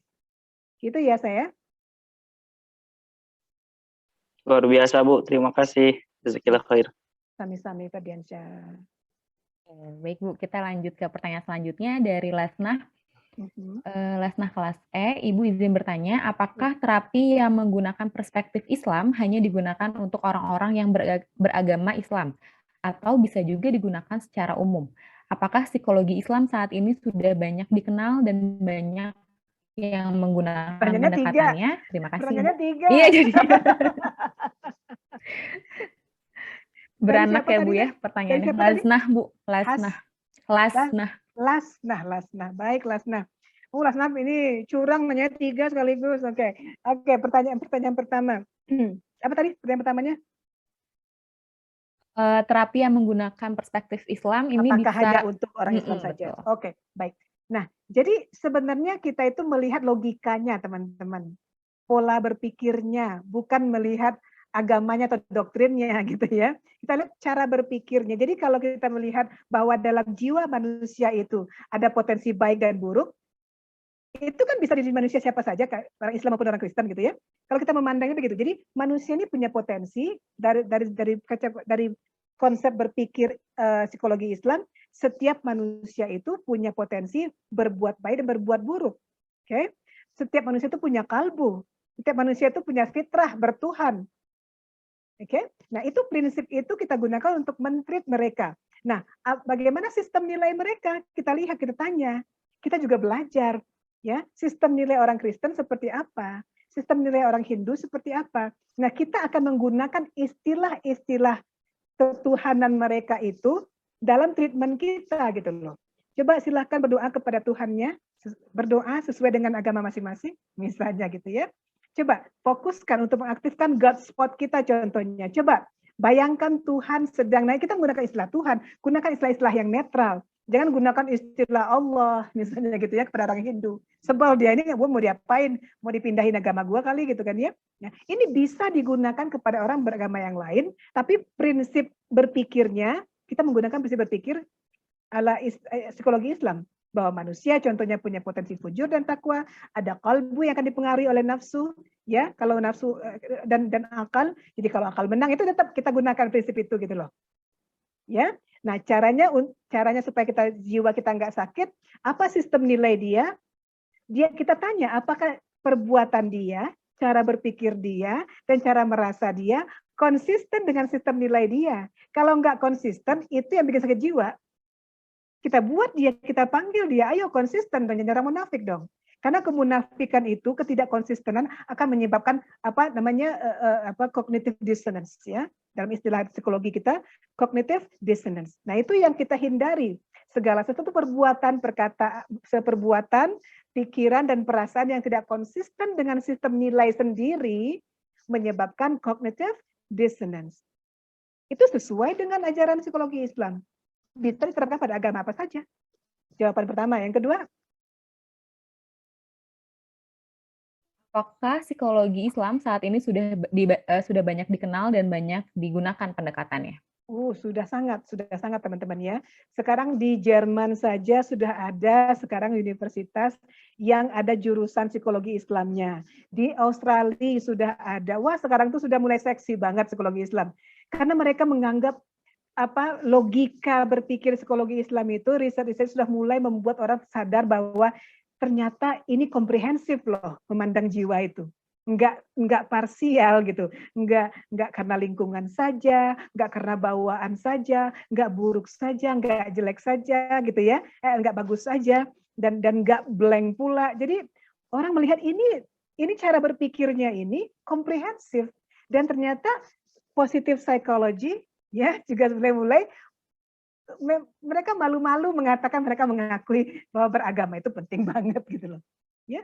Bahkan William James ya betul-betul melakukan studi yang luar biasa tentang pengalaman beragama, betapa pentingnya untuk kesehatan jiwa gitu ya. Gitu. Jadi itu yang mau kita katakan bahwa itu sudah sangat dikenal sekarang dan teman-teman punya kans yang sangat besar untuk berperan di sini, insya Allah Ta'ala. Ya. Oke, baik, terima kasih Bu Yanti. Begitu ya, Lasna, sudah terjawab ya mudah-mudahan? Sudah, terima kasih Ibu. Alhamdulillah, makasih. Kita ke pertanyaan terakhir Bu, dari Nabila. Nabila. Lagi. Lagi. Bagaimana jika eksistensi citra dan fitrah seseorang itu hilang? Bagaimana mengembalikan kualitas kedua tersebut menurut psikologi Islam tersendiri, Ibu? Terima kasih. Jika fitrah hilang ya. Oke. Ya, jadi mirip-mirip pertanyaan siapa tadi itu ya? Cermin tadi, kita kembali ke cermin gitu ya. Yang bikin fitrah itu nggak pernah hilang loh teman-teman. Nggak pernah hilang. Contohnya aja ya, kalau kita se-ateis-ateisnya seseorang gitu ya. Kalau sudah ada tsunami, mau dihanyutkan gelombang tsunami, dia pasti akan God, oh God gitu ya, sekurang-kurangnya gitu ya. Jadi fitrah itu sebenarnya nggak pernah hilang, tapi melemah itu bisa. Mengabur itu bisa. Apa yang melemahkan mengaburkan? Jawabannya sama dengan yang tadi ya. Kaca itu akan menjadi kotor ya oleh dosa-dosa kita, ketidakkonsistenan kita terhadap sistem nilai kita sendiri. Oke, akhirnya bisa memantulkan cahaya Allah. Ya, sehingga fitrah itu mengabur karena kita memberikan jiwa kita, membiarkan jiwa kita dimenangkan oleh prince jahat, yaitu nafsu, hawa nafsu tadi itu. Kita nggak menyerahkan jiwa kita kepada prince baik, yaitu si akal tadi. Ya, jadi kalbu akhirnya tertutup dia, cermin itu jadi tertutup, jadi nggak bisa memantulkan kebaikan lagi, akhirnya mengaburkan fitrah kita. Tapi pada akhirnya ya jiwa itu ketika dia meninggalkan jasad kita, dia akan kembali kepada yang dia cari Tuhannya selalu. Gitu kalau menurut perspektif psikologi Islam ya saya. Baik Ibu, terima kasih. Sama-sama Nabila. Semoga menjawab ya Nabila ya. Baik, terima kasih Bu Yanti. Mungkin kita tutup ya untuk sesi pertanyaan. Sudah 9 pertanyaan, Alhamdulillah. Antusiasmenya luar biasa sekali dari teman-teman. Terima kasih. Mungkin saya menyimpulkan sedikit ya Bu ya, dari banyak daging yang tadi Bu Yanti berikan. Masya gitu ya. Allah. Karnivor dong kita ya. Iya betul Bu. Jadi psikologi Islam ini ternyata ilmu yang mempelajari perilaku, pikiran, rasa pada manusia yang berdasarkan standar nilainya dari Al-Quran dan hadis. Kita berasumsi bahwa apapun yang ada di Al-Quran dan hadis itu adalah hal yang benar. Jadi tidak perlu lagi diuji. Gitu ya. Terus struktur kepribadian dari psikologi Islam sendiri ada 3 ya Bu ya, yang membentuk tadi dimensi jasmania, ruhaniyah, dan juga nafsiyah gitu. Ada nafsu, kolbu, dan akal. Di mana dinamika kepribadian kita ternyata itu adalah interaksi dari kolbu, akal, dan juga nafs ya Bu ya. Gitu, yang nanti dia menentukan tindakan serta perasaan kita. Gitu. Kalau misalnya akal ini bisa mempengaruhi kolbu untuk menangkal nafs, ini bisa menjadi manusia yang baik sehat, ya Bu ya. Ya baik dan sehat jiwanya ya. Mungkin begitu Bu kesimpulan dari saya. Luar dari biasa, Bu Yanti, mungkin ada closing statement Bu? Oh, paling itu aja teman-teman ya. Bayangkan terus cerita Bu Yanti tadi itu. Kisah dongeng tentang Prince Charming dan itu ya. Jadi kalau bisa dibayangkan terus di pelupuk mata kita gitu ya, bahwa ada si Prince jahat dan Prince Charming, dan ada kalbu, dan ada jiwa dan si princess yang akan dimenangkan. Kita harus memastikan gitu ya, gimana caranya si Prince jahat ini dikalahkan supaya bisa mempengaruhi raja, menyerahkan putrinya ya, kepada hal yang jelek gitu ya. Karena kalau yang menang adalah prince yang jahat, pasti akan hancur kerajaan, hancur putrinya, hancur rajanya juga gitu ya. Tapi kalau yang menang akal, si Prince Charming, maka putri akan bahagia, live happily ever after. Paling gitu aja Bu Yus. Terima kasih. Baik, terima kasih banyak sekali lagi untuk Bu Yanti atas materinya hari ini. Pasti saya yakin ini pasti bermanfaat sekali ya untuk kita semuanya. Sebelum kita akhiri, mungkin kita akan dokumentasi dulu ya momen kuliah umum hari ini. Yang paling ditunggu-tunggu. Betul, mumpung semuanya datang ya Bu ya, satu angkatan, Alhamdulillah. Boleh on cam dulu teman-teman. Oke, untuk fotonya mungkin bagaimana ya Pak Oka untuk teknisnya sama saya atau sama Pak Oka mungkin? Boleh, ini tadi saya udah minta bantuan ke mahasiswa juga. Ya, Oh iya, mungkin boleh mau mangga. dipandu sama mahasiswa ya. Biar Boleh, ada silakan. keterlibatan mahasiswanya juga. Boleh. Silahkan. Siapa tadi mahasiswa Mangga, beruntung Taskia. yang sudah ditunjuk? Iya, Ibu. Saya Bu yang dokumentasi. Silahkan, Taskia. Langsung aja ya, teman-teman. Untuk slide 1, 2, 3. Oke, slide kedua, 1, 2, 3. Slide ketiga, 1, 2, 3. Oke, slide selanjutnya, 1, 2, 3. Oke, slide kelima ya sekarang. 1, 2, 3. Oke, slide ke-6. 1, 2, 3. Slide ke-7. 1, 2, 3. Oke, slide ke-8. 1, 2, 3. Oke, slide terakhir ya. 1, 2, 3. Oke, teman-teman sudah semua, Ibu, Bapak. Terima kasih semuanya. Terima kasih. Terima kasih, Taskia. Terima kasih Taskia. Sampai ada 9 slide ya ternyata. Alhamdulillah. Alhamdulillah. Baik. Tidak terasa kita sudah sampai di penghujung kegiatan. Sekali lagi terima kasih banyak untuk Bu Yanti sebagai narasumber kita hari ini, kepada Bapak Ibu dosen pengampu mata kuliah Psikologi Kepribadian 2 juga terima kasih. Juga teman-teman yang sudah mengikuti kegiatan kuliah umum ini dari awal sampai akhir. Saya selaku moderator kuliah umum hari ini mohon maaf jika ada kesalahan kata dan juga perbuatan. Mudah-mudahan materi yang hari ini dipelajari gitu ya bisa kita pahami dan juga bisa bermanfaat untuk kita semuanya. Amin. Sekian kuliah umum Psikologi Kepribadian Islam hari ini kami tutup. Assalamualaikum warahmatullahi wabarakatuh. Waalaikumsalam warahmatullahi wabarakatuh. Terima kasih, Bu.